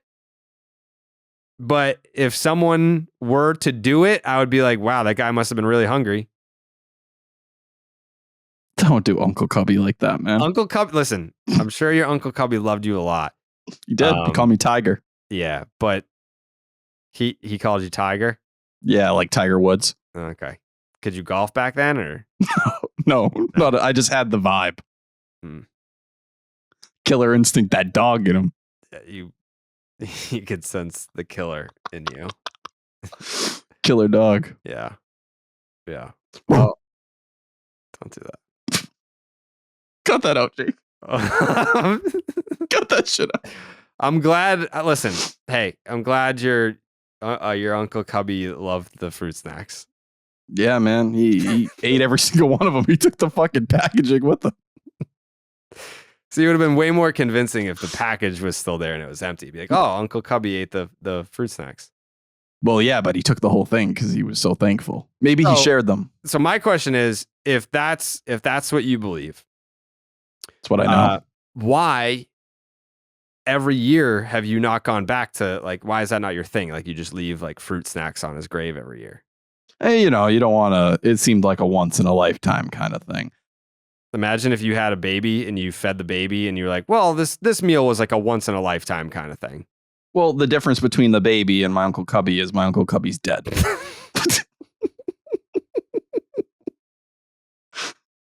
My future firstborn's not dead yet. Well, that's good. That Noah Syndergaard picture cracks me up. Sorry, that was so random. You've seen the quote? He's like, I'd give my first. Oh, yeah. I'd give my firstborn to get back to the old me. Mm-hmm. I'm sorry. I've seen that meme way too many times recently. How old was your Uncle Cubby? Oh, he was like 80s. Oh, so he probably saw Stuffy McGinnis. Oh, yeah. Big Stuffy McGinnis guy. Yeah. Oh, that's actually how I found out about Stuffy. Yeah. Oh, man. To be able to see Stuffy do his thing in real time. He picked between Stuffy and Tiger for my nickname. I could see you being a Stuffy. No, I think I'm more of a Tiger. I think you're more of a Stuffy. I think I'm more of a Tiger. Jake. Yeah. It's Stuffy for sure. Yeah. Yeah. Fuck you guys. Stuffy Milliken. That's what they call me, baby. Yeah. I'll stuff you. Oh, Whoa. I saw a couple of photoshops in the Section 10 Reddit about you laying pipe in there. Oh, dude, everyone knows I fucking lay pipe at this point. Everyone Come knows. on, dog. It Yeah. took you this long to figure it out? Nah, I mean, I knew. Ben had known. You can hear it in my fucking voice. Yeah. Yeah. You really Blue can. collar, baby. All day. It's an eye-opening experience to get to know you each and every episode. Born to pipe. Piping since I came out the womb. No, I don't think no. That was weird. Yeah, Nope. no, I don't. Yeah, I don't Retrieve that. think. Yeah, Jay cut that. Yep. Is it time? We have to talk about the offense. It stinks. Yeah. How bad it actually was going into tonight. Yeah, that's why I go back to the tweet about the rivalry is just fans saying that their respective teams suck. No, it's fair. 10 for 73 are runners in scoring position in their last 8. They stranded 70 over that stretch. That's 8 games, by the way. Going into tonight, you were 2-6 in your last 8, averaging 2.38 runs per game. Last 30, it's 377 runs per game. That's Like, a big problem. Let's see. So there was like they had a span in there, like during like the Red series, where they scored 8 runs 3 times going into the first Tampa game. That was the only game that they won. The last time they've had a multi-run inning was that first game in Cleveland, right? Yeah. The 8th inning. You'll have to go back to May 7th. May 7th, they scored 1 run against the Phillies. So I'll pull that up right now. May 7th. That's like a month plus. May 7th to June 11th. That's right now. The Red Sox, they are, I mean, batting average is middle of the pack, but let's see some runs scored. Let's go to They're not count. homering. It's a little better this series, but overall, they haven't been hitting a lot of homers. Since May 7th, the Red Sox are 26th in the big leagues in runs scored. Only the Royals, Cubs, Athletics, and Tigers have scored fewer runs than them. 116 runs in 31 games. That's not good. Comparatively speaking, the Texas Rangers scored 195 runs in that span. Very jealous. The Reds are fifth, 166 runs. Reds, D-backs are up there, 164. You got the Rockies who are coming to town. Get to that in a little bit. 159, they're eighth. Watching the Reds, I had serious jealous vibes. And I hate to say it, like the last week, just how electric and how exciting. It was like the complete opposite of what the Red Sox have been. Yeah, it was fun. It was very fun. Masataka Yoshida, 0 for the series. Yeah, Cole, that's an L on me. I think I said during my series prediction he was going to kill it with the short porch in right field. Yeah, you fucked that one up. But that's the thing, right? We saw Yoshida swinging it before this in Cleveland. Like he's racking up hits. Before that, he was really all the offense there was. The minute he, cools down, then Rafael Devers heats up, who had been cold all throughout those stretches, not homering since May 19th. Casas has been pretty solid now for a while. He's one of your more dependable bats. Sneaky big series for JT. Yeah, I'll have you know that he may have gotten a vote or two. Yeah, very well deserved. And Kiké still not hitting a ton, but clutch hits when they need them. Mm-hmm. I think that's a big thing. Did Duvall worry you or anything in this series coming back? Nah. I think he's just trying to get his timing right. Yeah, I mean, what did you expect? I mean, I didn't think he was going to come back and set the world on fire by any means. But it's Adam Duvall. Yeah, it's Adam Duvall. It's going to be peaks and valleys. You're not expecting him to hit 475 the rest of the way.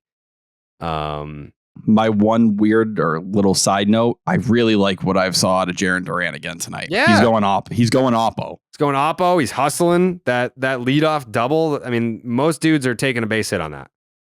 I think the Red Sox are going to have a hard decision here because he's not getting regular playing time, so it's picking your spots. But if he continues to look like that, they're going to have to figure something out. And maybe that's where you get into the conversation. Maybe they make an early trade or something like that.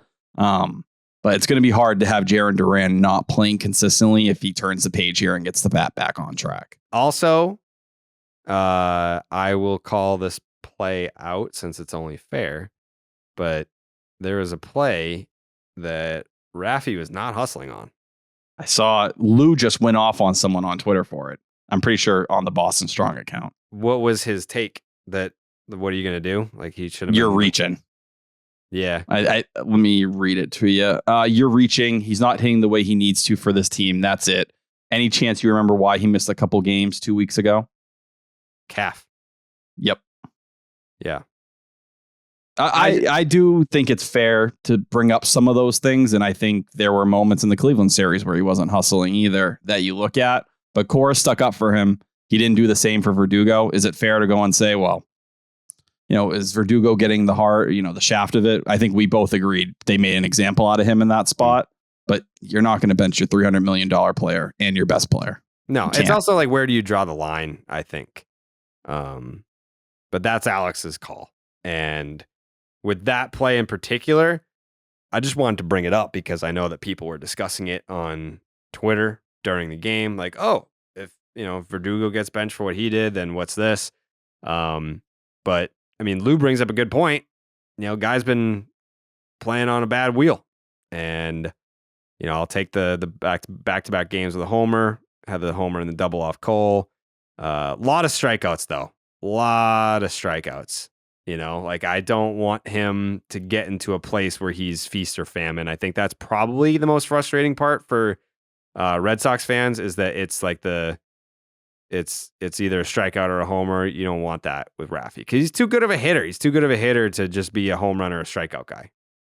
I think where the Red Sox are right now, too, with him, it's like you saw the adjustment. I think it was between May 31st and May 9th. He hadn't walked at all. He finally walked again on the 31st. He walked a couple times earlier in the month, but it's really kind of stopped at this point. Cora said, we need him to be aggressive on the first pitch. I think we've seen a little bit more of that overall, but he still doesn't look like he is in the typical Rafael Devers form. You just got to hope when it comes, we get 2 or 3 months of absolute mashing, and I think that's possible. But that's the cure to this offense. If Raffy can carry them, then they'll be just fine. Yeah, I don't even think that it's him pressing, but I'm sure that fans will probably draw that conclusion of the offense as a whole is struggling, and if he's the $300 million guy and you're the standout bat, that you feel like you got to hit a home run every time to give the Red Sox a chance. Maybe that's part of it. I don't know. I mean, it's not like Raffy's not a guy that isn't trying to hit the ball as hard as he possibly can every single time he's up anyway. So I don't think he's pressing. I don't think he's trying to do too much. Like he brings max effort at the plate every time he's up there anyway. So again, I think it'll maybe it's not his best statistical season when it's all said and done at the end, the total body of work. Maybe it's not his best standout season, but I do think it'll be a lot closer to what we're accustomed to seeing in the second half once we get there.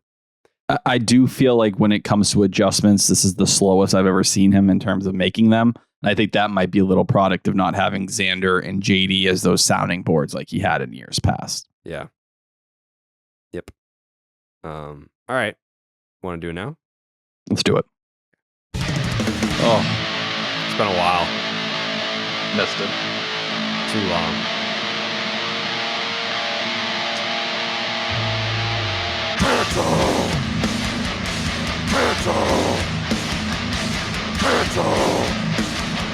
Ketchup Series MVP.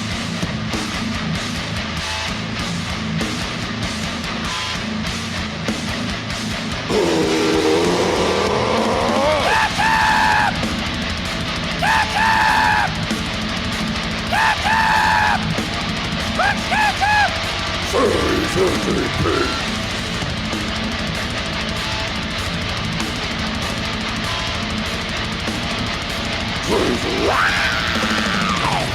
The Clark's Ketchup Series MVP, as always, brought to you by Clark's Ketchup. Drizzle that ketchup. It is going to be a dogfight. It is going to be a dogfight going down to the wire. Again, we have added Will Middlebrooks and Dave O'Brien to the panel. That makes it 11 total. I'm going to call Coley. I don't know if he's going to be awake. He had a long day. He was cranking out burgers over the grill today, making chicken.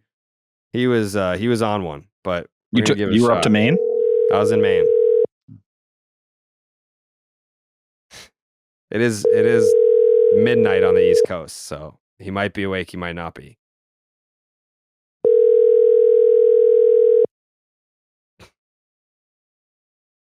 He's usually a pickup in 3 guy.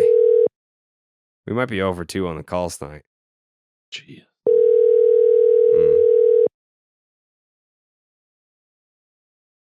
Your call has No calling. But I mean, if he doesn't answer, more often than not, he'll send a text. Okay. All right, let's hit the numbers first. For this 3-game series against the New York Yankees, in which the Boston Red Sox took 2 out of 3. Justin Turner leading the team in batting average, hit .455. The leader in on-base percentage, Justin Turner, .538. Slugging percentage, Rafael Devers, .917. Turner coming in at .727, so there's quite the gap there. OPS, Justin Turner, .1266 to Rafael Devers, .1250. Is there anyone that didn't strike out in the series? No. Is there anyone that... Yeah, no. That usually, sometimes we get that with Yoshida. Leading the team in hits this series, Justin Turner 5, Devers 4, Verdugo 4, Kiké 3.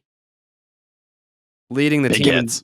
in doubles, just 1 for Reese McGuire, 1 for Devers, 1 for Duran. No triples. For homers, Devers 2, back-to-back games. Turner 1, Kiké 1. Runs scored, Devers 3, Kiké 2, Turner 2, Duvall 1. RBI, Kiké 2, Devers 2, Turner 1. That's kind of crazy. Duran 1, Casas 1. Total bases, Devers 11, Turner 8, Kiké 6, Verdugo 4. Okay. It's kind of a mixed bag. It's kind of a mixed bag here. I don't really know where I'm gonna go, I guess. It's hard because like Turner, he got on base 3 times on the loss, but he had the homer today. That was nice. Mm-hmm. Just kind of setting the table. For me, Kiké is ringing loudly. I have a hard time removing him from my head in this series because of both sides of the ball. Yeah. When he hit the homer in the first game, what was that? That was the game-winning run. So 2 game-winning hits for Kiké. That put them up, it was a 3-2 win, right? Yep. That home run in the 7th inning was the game-winning run. Yeah. And that catch, he had a couple really nice defensive plays in this series, but that like behind the back when Chris Martin came in, that was sexy. Yeah. I thought he looked good at second base tonight as well. Yeah. Okay. Jake, do you have your pick? I got my pick. Okay. All right. To the panel we go. The first vote. Lou Merloni. Kiké Hernandez. Yup. Will Fleming. Kiké Hernandez. Hell yeah. Packets for Raffy and all the starting pitchers and Turner. Kevin Youkilis. Justin Turner. Will Middlebrooks. Justin Turner. 2-2. Alex Cora. Brian Bayo.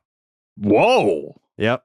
He originally said the young guns, Witt, Houck, Bayo. And I said if you had to pick one, Bayo. Dave O'Brien making his debut. Kiké Hernandez. Okay. Tom Caron. Kiké Hernandez.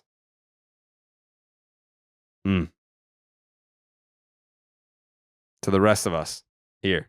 What is that? What's that total? Is it 4 for Kiké? 4 for Kiké. How many for Turner? 2 for Turner. 2 for Turner, 4 for Kiké, 1 for Bayo? Yep. Jake, who are you voting for?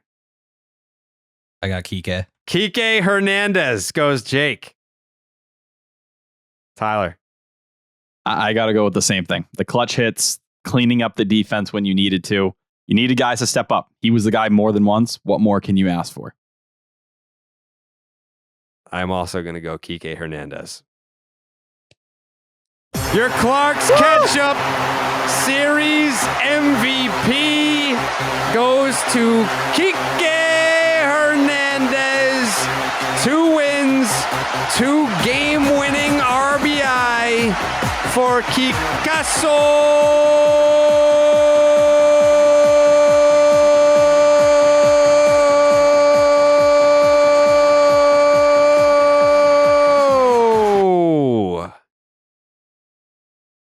Got to show him love also for the single in the 8th inning and him moving up to second and being aware of what was going on. I felt like that was the spark that brought them and gave them any life in this game.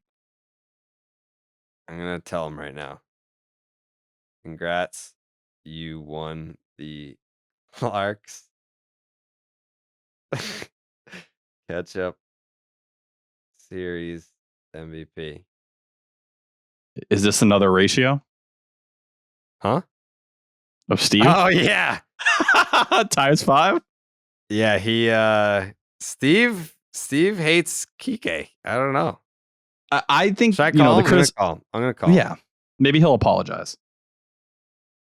Yeah, I'm gonna call him. Kiké answered immediately.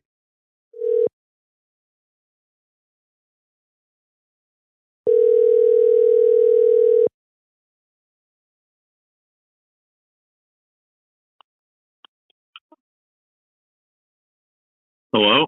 Hey, Steve. Yeah, what's up?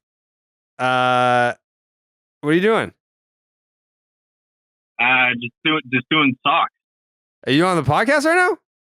Yeah. You're doing it right now? Yeah. I don't believe you. Yeah, we're doing the series preview. Rockies and Red Sox at Fenway Park. Fenway World Series Park. rematch. Yeah. Do you remember when Dustin Pedroia hit that home run? Dude, remember when they wouldn't even let him in to the Rockies park? They're Yeah. like, there's no way you were on the team, dude. Yeah, and then he was like, ask that fucking idiot who I am. Jeff Fritz. Yeah. Jeff Francis. Yeah. Ask that prick who I am. Yeah. He'll let you know. Yeah. Yeah. What are you up to, huh? Who is your series MVP? Oh, damn it, Joe. We didn't do MVP. Oh, no. We forgot to do MVPs.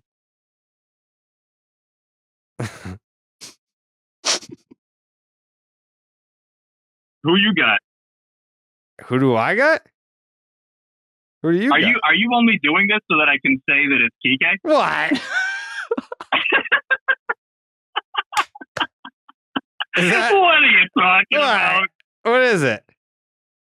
My series MVP is Kiké Hernandez. What? Kiké Hernandez.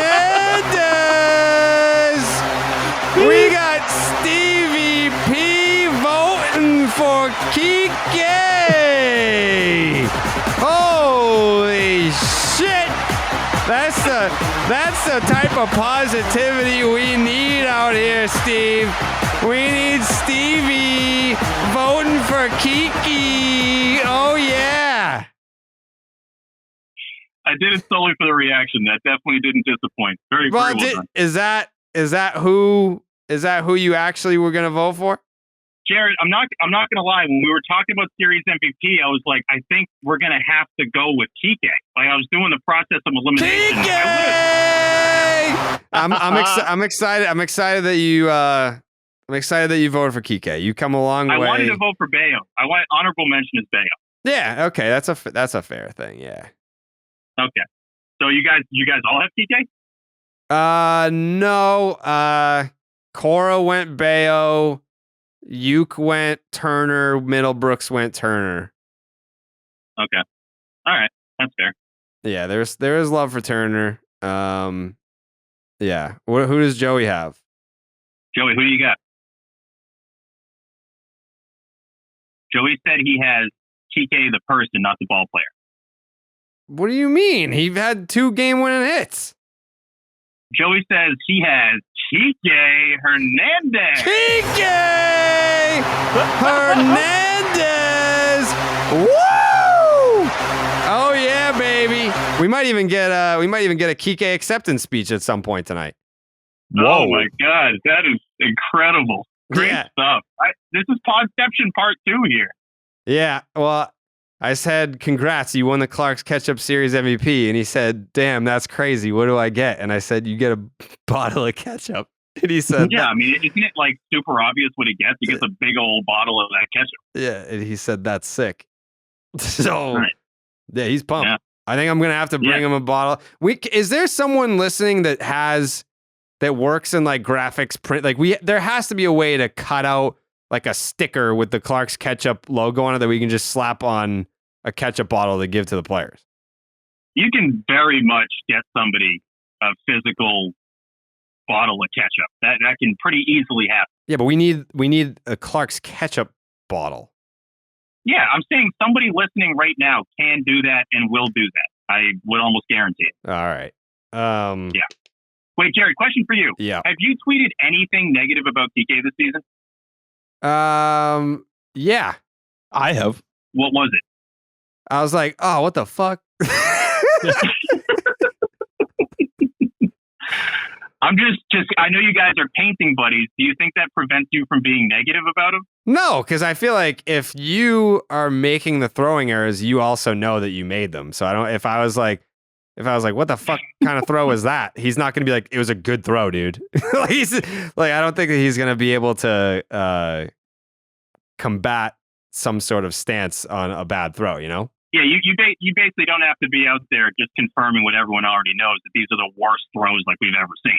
Right? Yeah, I don't need to hammer it down and be like, wow, that was a bad throw. And everyone's going to be like, astute observation, Jared. Okay, that's fair. Yeah. That's fair. Yeah. All right. Good stuff. Good stuff. Are you? When are you at Fenway next? Tuesday. Okay. Dude, you should be there Wednesday because they're giving away a Kiké City Connect tank top. Oh, Kiké giveaway, baby. Head on down to Fenway Park. Get yourself a Kiké. What was it? It's a City Connect tank top. City Connect tank top, baby. Oh, yeah. Kiké. Let those guns out. You know what I'm talking about? All right, good stuff. We'll see you there. Hey, are you going to be there on Wednesday? If they're giving that away, how could I not be there? You don't wear tank tops. No, I've never worn a tank top in my life. I wore it once in middle school and people laughed at me, so I didn't. I again. feel like if you wore a tank top, then there'd be like some side boob action. I've lost some lbs. How much? How much? I lost 12 pounds. So you're what? Down to what? 207. All right. Yeah. How much you weigh? How much you weigh right now? Like 197. You weigh sub 2. I what? You're sub 2. That's impressive. I've never been 200 pounds in my life. I've been like, for the entire time that you've known me, I've been like between 165 and 175. So me being 197 is like, Jesus Christ. Dude, is that all like muscle and shit, dude? Well, I started doing legs this year. Oh, okay. Yeah. The legs. It's all. You never it's liked when all in people my made ass. fun of you for the. You didn't like people getting on you for the legs. You didn't like that. I didn't love it. It was below the belt. Get it? Oh, that's a fucking funny joke, Steve. That's good timing. That's a good joke. I feel like. I'm not. Wait. Hold on. I'm not gonna lie. That one was really good. Yeah. Can we get another horn for that? Oh, look at below the belt. Get it? My legs are below the belt, Steve, and below the belt is also uncalled for. You get it? Yeah, no, I got you. Yeah. I got you. Yeah. All right, yeah, I guess we'll see you at Fenway on Wednesday for Kiké Hernandez City Connect Tank Top Night. Yeah. Well, I don't know if I'm going to be there, but if you go, can you get me one since you're not going to wear it? Yeah, I'll grab them. Are they all like one size fits all? I don't know if they're going to fit you if you put on 20 pounds. Oh, that's what I'm saying. Yeah. Well, when they did the Pedro Tyler just rolled his sleeves up because he's apparently getting ready for the tank top night. I think I went to the Pedro throwback T-shirt night, and they were all the same size. That might be one of the best giveaways they've done in years. It's incredible. Did you get one? Oh yeah. Specifically went for that shirt. Yeah. You love Pedro. Yep, that's confirmed. Yeah, we all do. Last question before you leave. Do you know who Stuffy McGinnis is? No, but sounds like a name we would have come up with. No, he's real. You serious? Yes. He played Uncle Cubby's 19 favorite. seasons in the big leagues. He's dead. He's dead. He's dead. Yeah, where'd he go to high school? Fucking Gloucester High School? Oh, Gloucester, yeah. Stuffy He McGinnis. died in 1960. R.I.P. Stuffy. Yeah. Stuffy McGinnis was born in Gloucester. He went to Gloucester High. We're going to his grave to do a podcast. You serious? Yeah. Okay, all right. Send my condolences. I don't know if anyone alive still cares, but do you want to come? Yeah, I'm down. Yeah, well, I mean, obviously this guy means a lot to us. Yeah. And I don't want to not be there if you guys are going to do it because of what stuff he meant to us and just the development of what baseball is today. Do you think we can do a crossover live podcast at Stuffy McGinnis's grave? I don't see why we can't. Yeah, why not? I mean, there might be like a noise complaint from all the people going nuts over Stuffy. What are the rules of doing a podcast by someone's grave? Like who would shoot that down?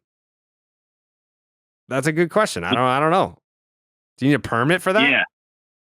I don't know if you need a permit for it. That would be one of those that if someone's walking their dog, they're like, yeah, I think some sketchy activity's going on. Maybe the police show up. I don't know. Yeah, someone's walking their dog and like, oh, there's a crossover podcast going on in there. Someone calls the police. Yeah, I'm pretty sure there's a crossover pod going on by Stuffy McGinnis' grave. Yeah. Yeah, I got a real good feeling that's what's happening. If you can get down here immediately and bring guns. I would love to have the 911 call for the person that's reporting a crossover live podcast in front of Stuffy McGinnis' grave.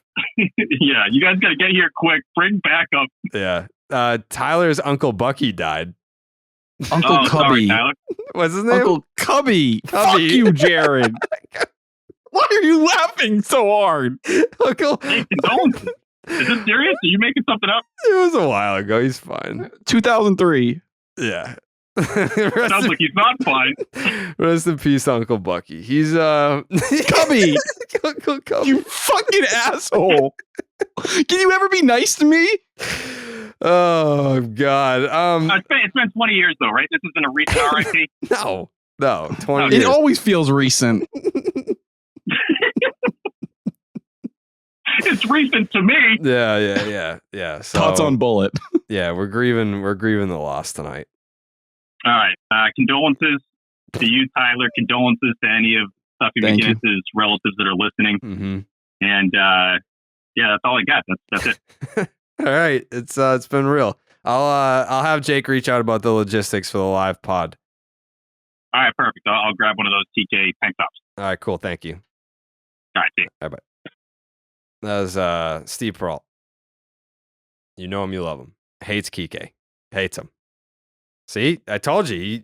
He even said it. He was like, you don't tweet anything. He wants me to join in on the hatred for Kiké. I won't do it. It's a little troubling almost. Yeah. What do you think? He's. I mean, he tipped his hand. He's mad that I did the painting with Kiké. Is Kiké coming on for the speech? I sent him the picture of the Clark's Ketchup Series MVP, and he liked it. Okay, So- we'll take it. I mean, at some point, if I'm there on Tuesday, I don't know.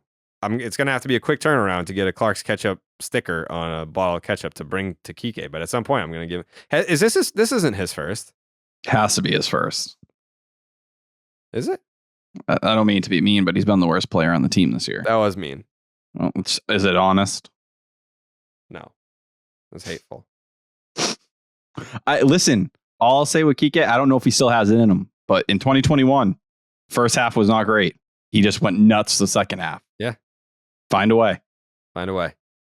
The Stop and Shop look ahead, brought to you by Stop and Shop. Head on down to Stop and Shop and get yourself some tangerines. If you buy 5 pounds of tangerines and use the promo code SECTION10, you can get 5 cents off each one of those tangerines only at Stop and Shop. But before you do the Stop and Shop look ahead, there's a new streaming service. It's called Max. It's a sure bet with everything on HBO Max, including HBO, the DC Universe, Adult Swim, together with TLC, Discovery, Food Network, and more. Max has some of the best content out there. There's literally something for everyone in your household. Max is where we all win. Max, the one to watch. Subscription required. Visit max.com today. Sign up. You will not regret it. Some of the best content out there right now is on Max. You know it. Your mom knows it. Everyone knows it. The Colorado Rockies are coming to town, and I got a little story to tell. Because the Colorado Rockies, Jake knows this, I think. So as we get to these matchups, you're going to see that Kyle Freeland is not pitching in this series, which is a good thing because Kyle Freeland is a good pitcher. 3 years ago, first of all, last Thursday, sometime last week, I get a text message. It's from Kyle Freeland. And he's like, "Hey, you going to be in Boston next week?" And I was like, "Yeah." I haven't seen you in a while. Like, we got to catch up. And he was like, Yeah. Do you know any tattoo places nearby? And I was like, fuck. Because in 2020, 3 years ago, I made a bet with Kyle Freeland and I lost. So the bet was I have to get his number tattooed on my ass. Oh my. And I pivoted and I was like, well, Kyle, how about my leg? Because if I was like, I want to film it. Like, I can't film them tattooing my ass to like put the right angle on the cheek. No, absolutely not. So you're not tattooing your scrotum. He agreed. I'm not putting my ass on the internet, Tyler. You freak. Wow. Whoa. Freak. Defensive. Yeah, you're a freak, dude. Thought you were an open book, buddy. No. So he agreed to relocate to the leg. And then he's like, yeah, like I'm thinking like, you know, we could do it in like Rocky's font and like Rocky's colors. And I was like, bro, no. I was like, I agreed to get your number tattooed on me. I didn't say it was going to be a fucking feature piece. Like you can draw a little 21 and then we'll have a tattoo artist tattoo over it. I'll get a 21 on my leg. I can rationalize it with myself by being like, Roger Clemens was 21. It's a rocket tattoo. My sister's birthday is on the 21st. It's for my sister. Something like that. Like I didn't want to get a tattoo of something that I was like, oh goddamn, I was stupid to make that bet. So I can get a little 21 somewhere. I'm not gonna do it in rocket. Maybe, I mean, if he wants me to do it in purple, maybe. I think it'll look better if it's just black, but we'll see. But yeah, I'm gonna get a tattoo with Kyle Freeland this week of a 21 on my leg. I don't know where on my leg. Like, do I want it to like if I'm like wearing shorts and it like comes up, like, do I want to be able to see it? Do I want it to be like on the side? Like, where would you put it? On my ass. That's what I throw some cheeks up on the timeline. You are.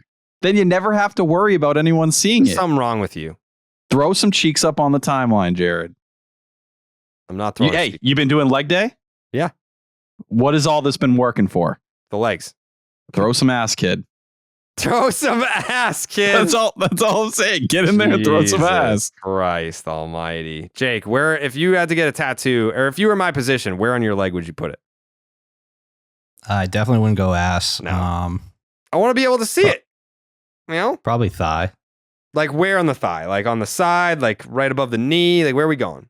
Mid. I would go like halfway up so you can like pull your shorts up like a little bit to show it. Yeah. Like right in the middle of the thigh. Yeah. Yeah. You don't have anything on your thighs overall, do you? On the other one? I have a tattoo on the back of my right leg that I got when I was 16. Like calf or Calf, yeah. Yeah, I do. I feel like thigh tattoos can look nice. You can get by on It's that. the trashiest tattoo, but I love it. It's so funny. Every time I see it, I laugh. What is it? It literally just says Boston, but it's in the Red Sox font. So I went to the tattoo place, and well, first of all, when I was 16, I've told this story before. When I was 16, I lied to my mom because one of my friends' dads owned a tattoo parlor. You have to be 18 to get a tattoo. I was 16 and I was like, oh yeah, he said it's fine. Like they'll just give me the tattoo there. That was a lie. It was really this dude that was like strung out on heroin that has like not done tattoos professionally at all. So I went to this like sketchy house in Revere and he had never tattooed before. So like if you were getting a tattoo on the back of your leg, like you lay flat on your stomach and like they tattoo it while you're relaxed and laying down. This dude had me in his kitchen balancing on my left leg, leaning over a table with my right leg kicked back to him. And then he was like, oh, like, is this your first tattoo? Like, do you want to like drink hard alcohol to relax?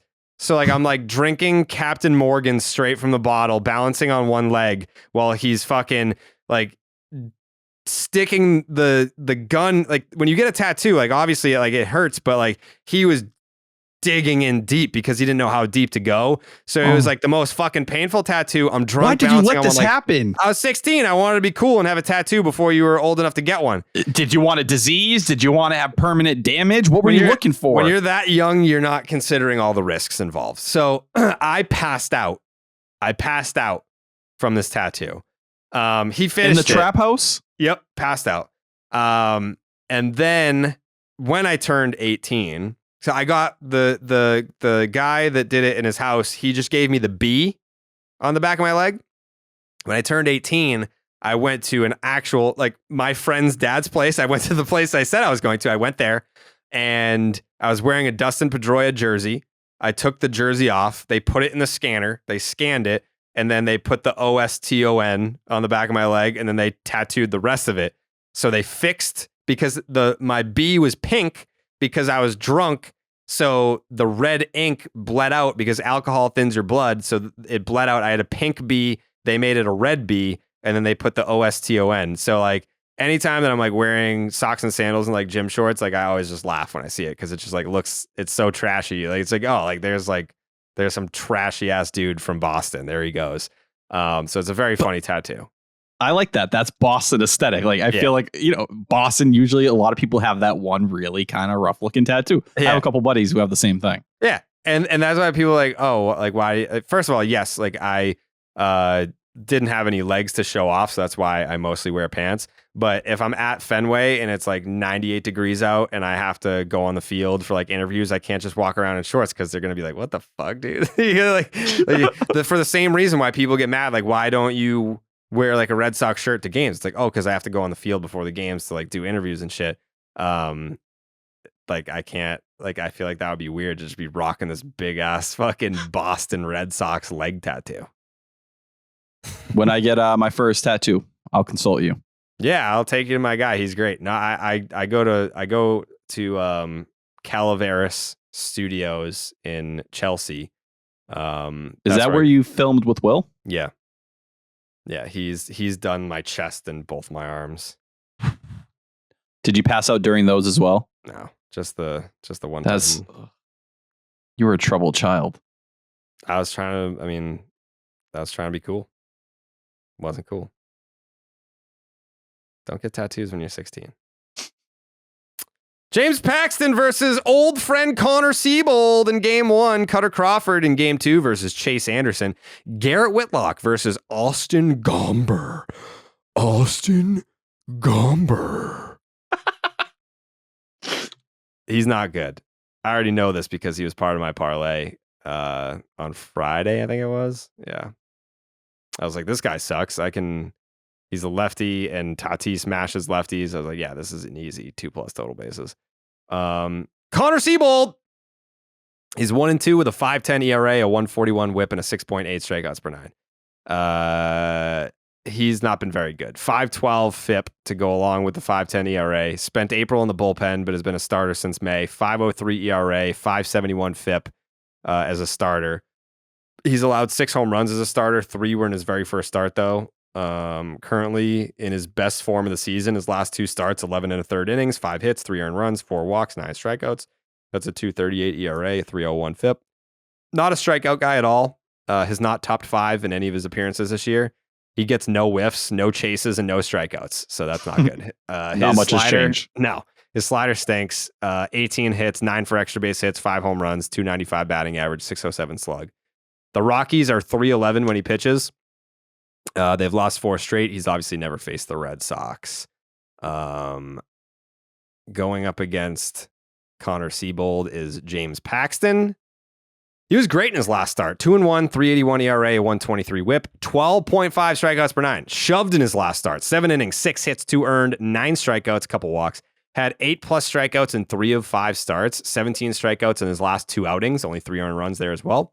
Has not allowed a home run in his last 2 starts. His 24 swings and misses in his last start were his 4th best of his career. Somehow 2-3 when the Red Sox pitches. The Rockies have seen him pretty well. 3.03 with a 9.04 OPS. Moustakas has a homer.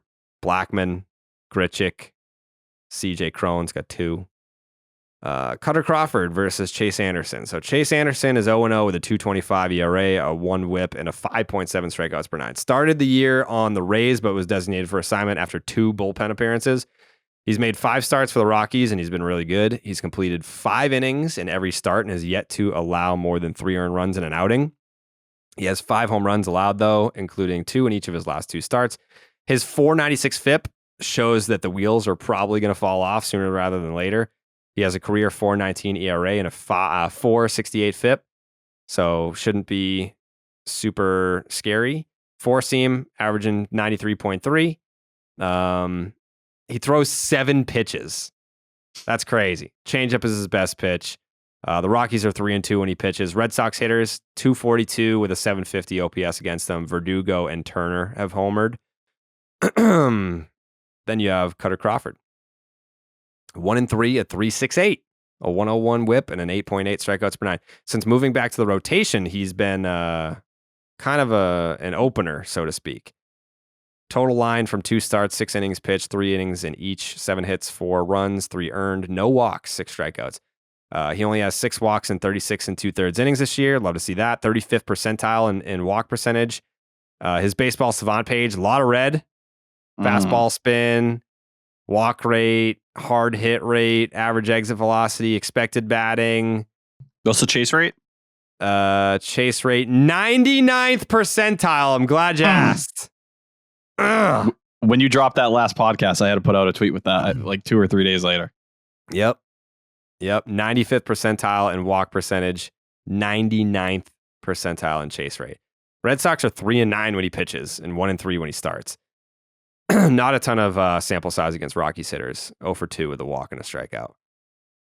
Garrett Whitlock versus Austin Gomber.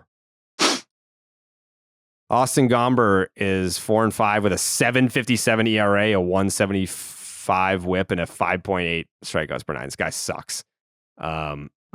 His baseball savant page is ice cold.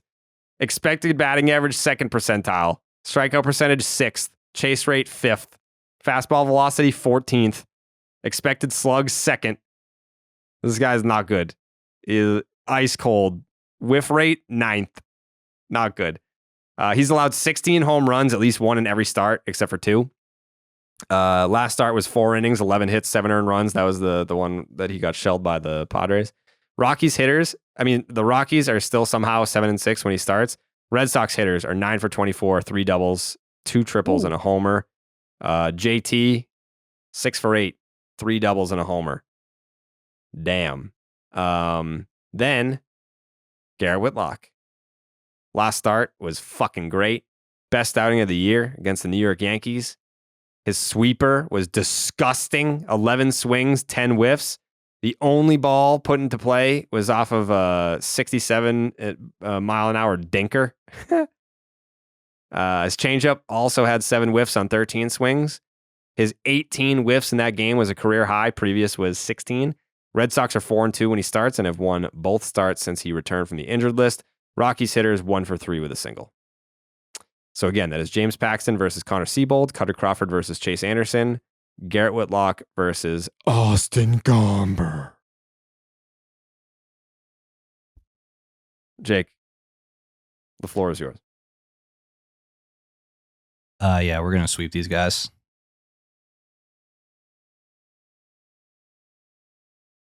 Jake? We're gonna sweep these guys. Yeah. I feel like that was a correct move. Tyler? I don't have the balls to go sweep. Things are going well right now. I'll take 2 out of 3. I expect to have a typical 2023 Red Sox loss somewhere mixed in there. But I also expect some emotions. We're going to see Daniel Bard's return to Fenway. Oh, I didn't realize that. Right? Well, but yeah. So that should be an emotional moment. Now, the ERA looks good for him, but man, the FIP is rough. He is walking more than he's striking out right now. But I like the pitching matchups for the Red Sox. I don't know. I think we're going to get a really good start out of Cutter. He got screwed by the defense a little bit. Paxton has been good. Wouldn't be shocked if we get a little bit of a rougher version of him this time out. But I think Garrett Whitlock's about to go on a run. And if there's a series where the offense can get its mojo back, can find what we saw the first, let's call it 5-6 weeks of the season, it's this series right here. I think the bats will carry them more than anything. I think we see them get back on track here. Give me my first Duvall bomb back since coming off the IL, getting back to Fenway, and then we're cooking a bit. I'm actually going to do something that I haven't done maybe ever when doing the Stop and Shop Look Ahead prediction portion of the show. Actually, we used to do this with Steve. Ooh. I said I was going to look at the weather. Thunderstorms on Tuesday and Wednesday. I was going to say, If it was hot, balls are going to fly. It's going to be 79 on Monday, 79 on Tuesday, but with some rain. But it looks like it's too soon to tell. Like, what time is it going to rain? I don't know. You know what? Give me a sweep, Jake. Give me a fucking sweep, Jake. Let's go. Give me a At the same time? sweep. I'm taking 3 out of 3 against the Rockies. It's the curse of the leg tattoo, Kyle. You shouldn't have done it. You shouldn't have brought out the ink and the needles and everything in between. You put a tattoo on my leg. Guess what I'm going to put on your leg? 3 fucking L's, kid. 3 fucking L's. It's a sweep for the Sox.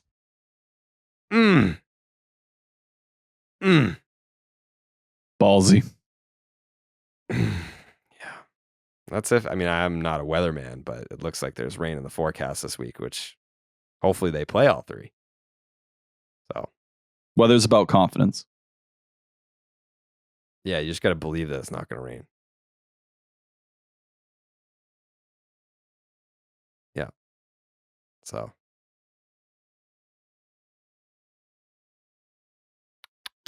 All right. That's it. That's it from us. Tyler, any final thoughts? Rest in peace, Uncle Bucky. Cubby. Also, slightly rest in peace to Miguel Blaze, who's going to be out for the rest of the year. Really sucks, Had emerged as the number 2 prospect in the system, 80 on Pipeline, Baseball America, top 20 on Fangraphs. It's going to be shoulder surgery for him. Subluxation. I don't know what they were doing. The shoulder first acted up. They sat him down for a week and a half, put him back in. First game, he gets back in, or either the first game or first couple, the shoulder completely dislocates again mid-game. And you saw he just kind of folded at the plate. Tough blow for a Red Sox system that needs that next wave to kind of emerge so that, they're in the right place in terms of rankings. We know how narratives go, but he'll be fine. He's young, just not great timing. All right, we got to take a break and talk about Zyn nicotine pouches. We're always talking about what a team needs to get to number 1, but Zyn nicotine pouches are already there. Zyn has helped millions of people achieve a lasting change, earning the title of America's number 1 nicotine pouch. If you're a smoker or you're a dipper looking to make a change, look no further than Zyn. Zyn is made with 6 simple ingredients and is available in a wide range of varieties, including spearmint, citrus, and even coffee. And it's available in 2 strengths so you can control your nicotine satisfaction. Because it's discreet, you can enjoy it anywhere, anytime, so you never have to miss a moment of the game. Plus, every can of Zyn earns you points towards premium items like tailgating gear, top-of-the-line tech, Zyn swag, even gift cards. Find your Zyn at your local convenience store or online at Zyn.com. That's Zyn, ZYN.com. Warning, this product contains nicotine. Nicotine is an addictive chemical. We didn't even talk about Chris Sale getting moved to the 60-day. Yeah, that as well. I think the way we have been speaking of it, and a lot of people gave us credit, was, we knew what was coming. Yeah, I never thought that it was going to be good news. I don't know if you saw my tweet about it. Did you see that? I thought that was spot on, and just kind of saying the DeGrom tweet. Oh yeah, the timeline. Actually, funny enough, I used that as my opener on the Baseball Hour on Friday, comparing. Did you cite me? I did. I said I was about to sue your fucking ass. I said Jared tweeted this out, and we had talked about it when the injury happened. That's actually, I was like, look at what happened to Jacob deGrom last year. Yeah. Now, what I think you tweeted, he got diagnosed April 2nd. He didn't come back to August 2nd. Sean McAdams said Chris Sale has a stress reaction in the scapula bone, shoulder blade. It will not require surgery, but will require rest and rehab. He'll be reevaluated in 3 to 4 weeks. And I said, this is what Jacob deGrom had last year. He got diagnosed on April 2nd and came back on August 2nd. So that's 4 months. If it's the same timetable for Chris Sale, then he'll be good to come back just in time for the playoffs. And the amount of fucking people that saw that were like, playoffs? You kidding me? Playoffs? I just hope we win a game. Playoffs? And I was like, bro, do I really have to explain to you that if we don't have Chris Sale, that I'm not we're not talking playoffs right now. We're just talking about it's surviving. Called being funny. Yeah, it's called a joke, especially with an exclamation point at the end. He'll be back just in time for the playoffs. Woo! I will say, I know deGrom had a setback during that recovery in July when he was trying to get his shoulder up and going. So, we're talking Chris Sale, though. It's going to be ultimate kid gloves. I'd be surprised if we see him again this year. I'm hopeful, but not holding my breath. Yeah. Jake's takes? You guys think Stuffy McGinnis' gravestone just says big stuff? I mean, it could. Definitely does. People go to nicknames. People go to nicknames on the gravestone all the time. Put T-Dog on mine.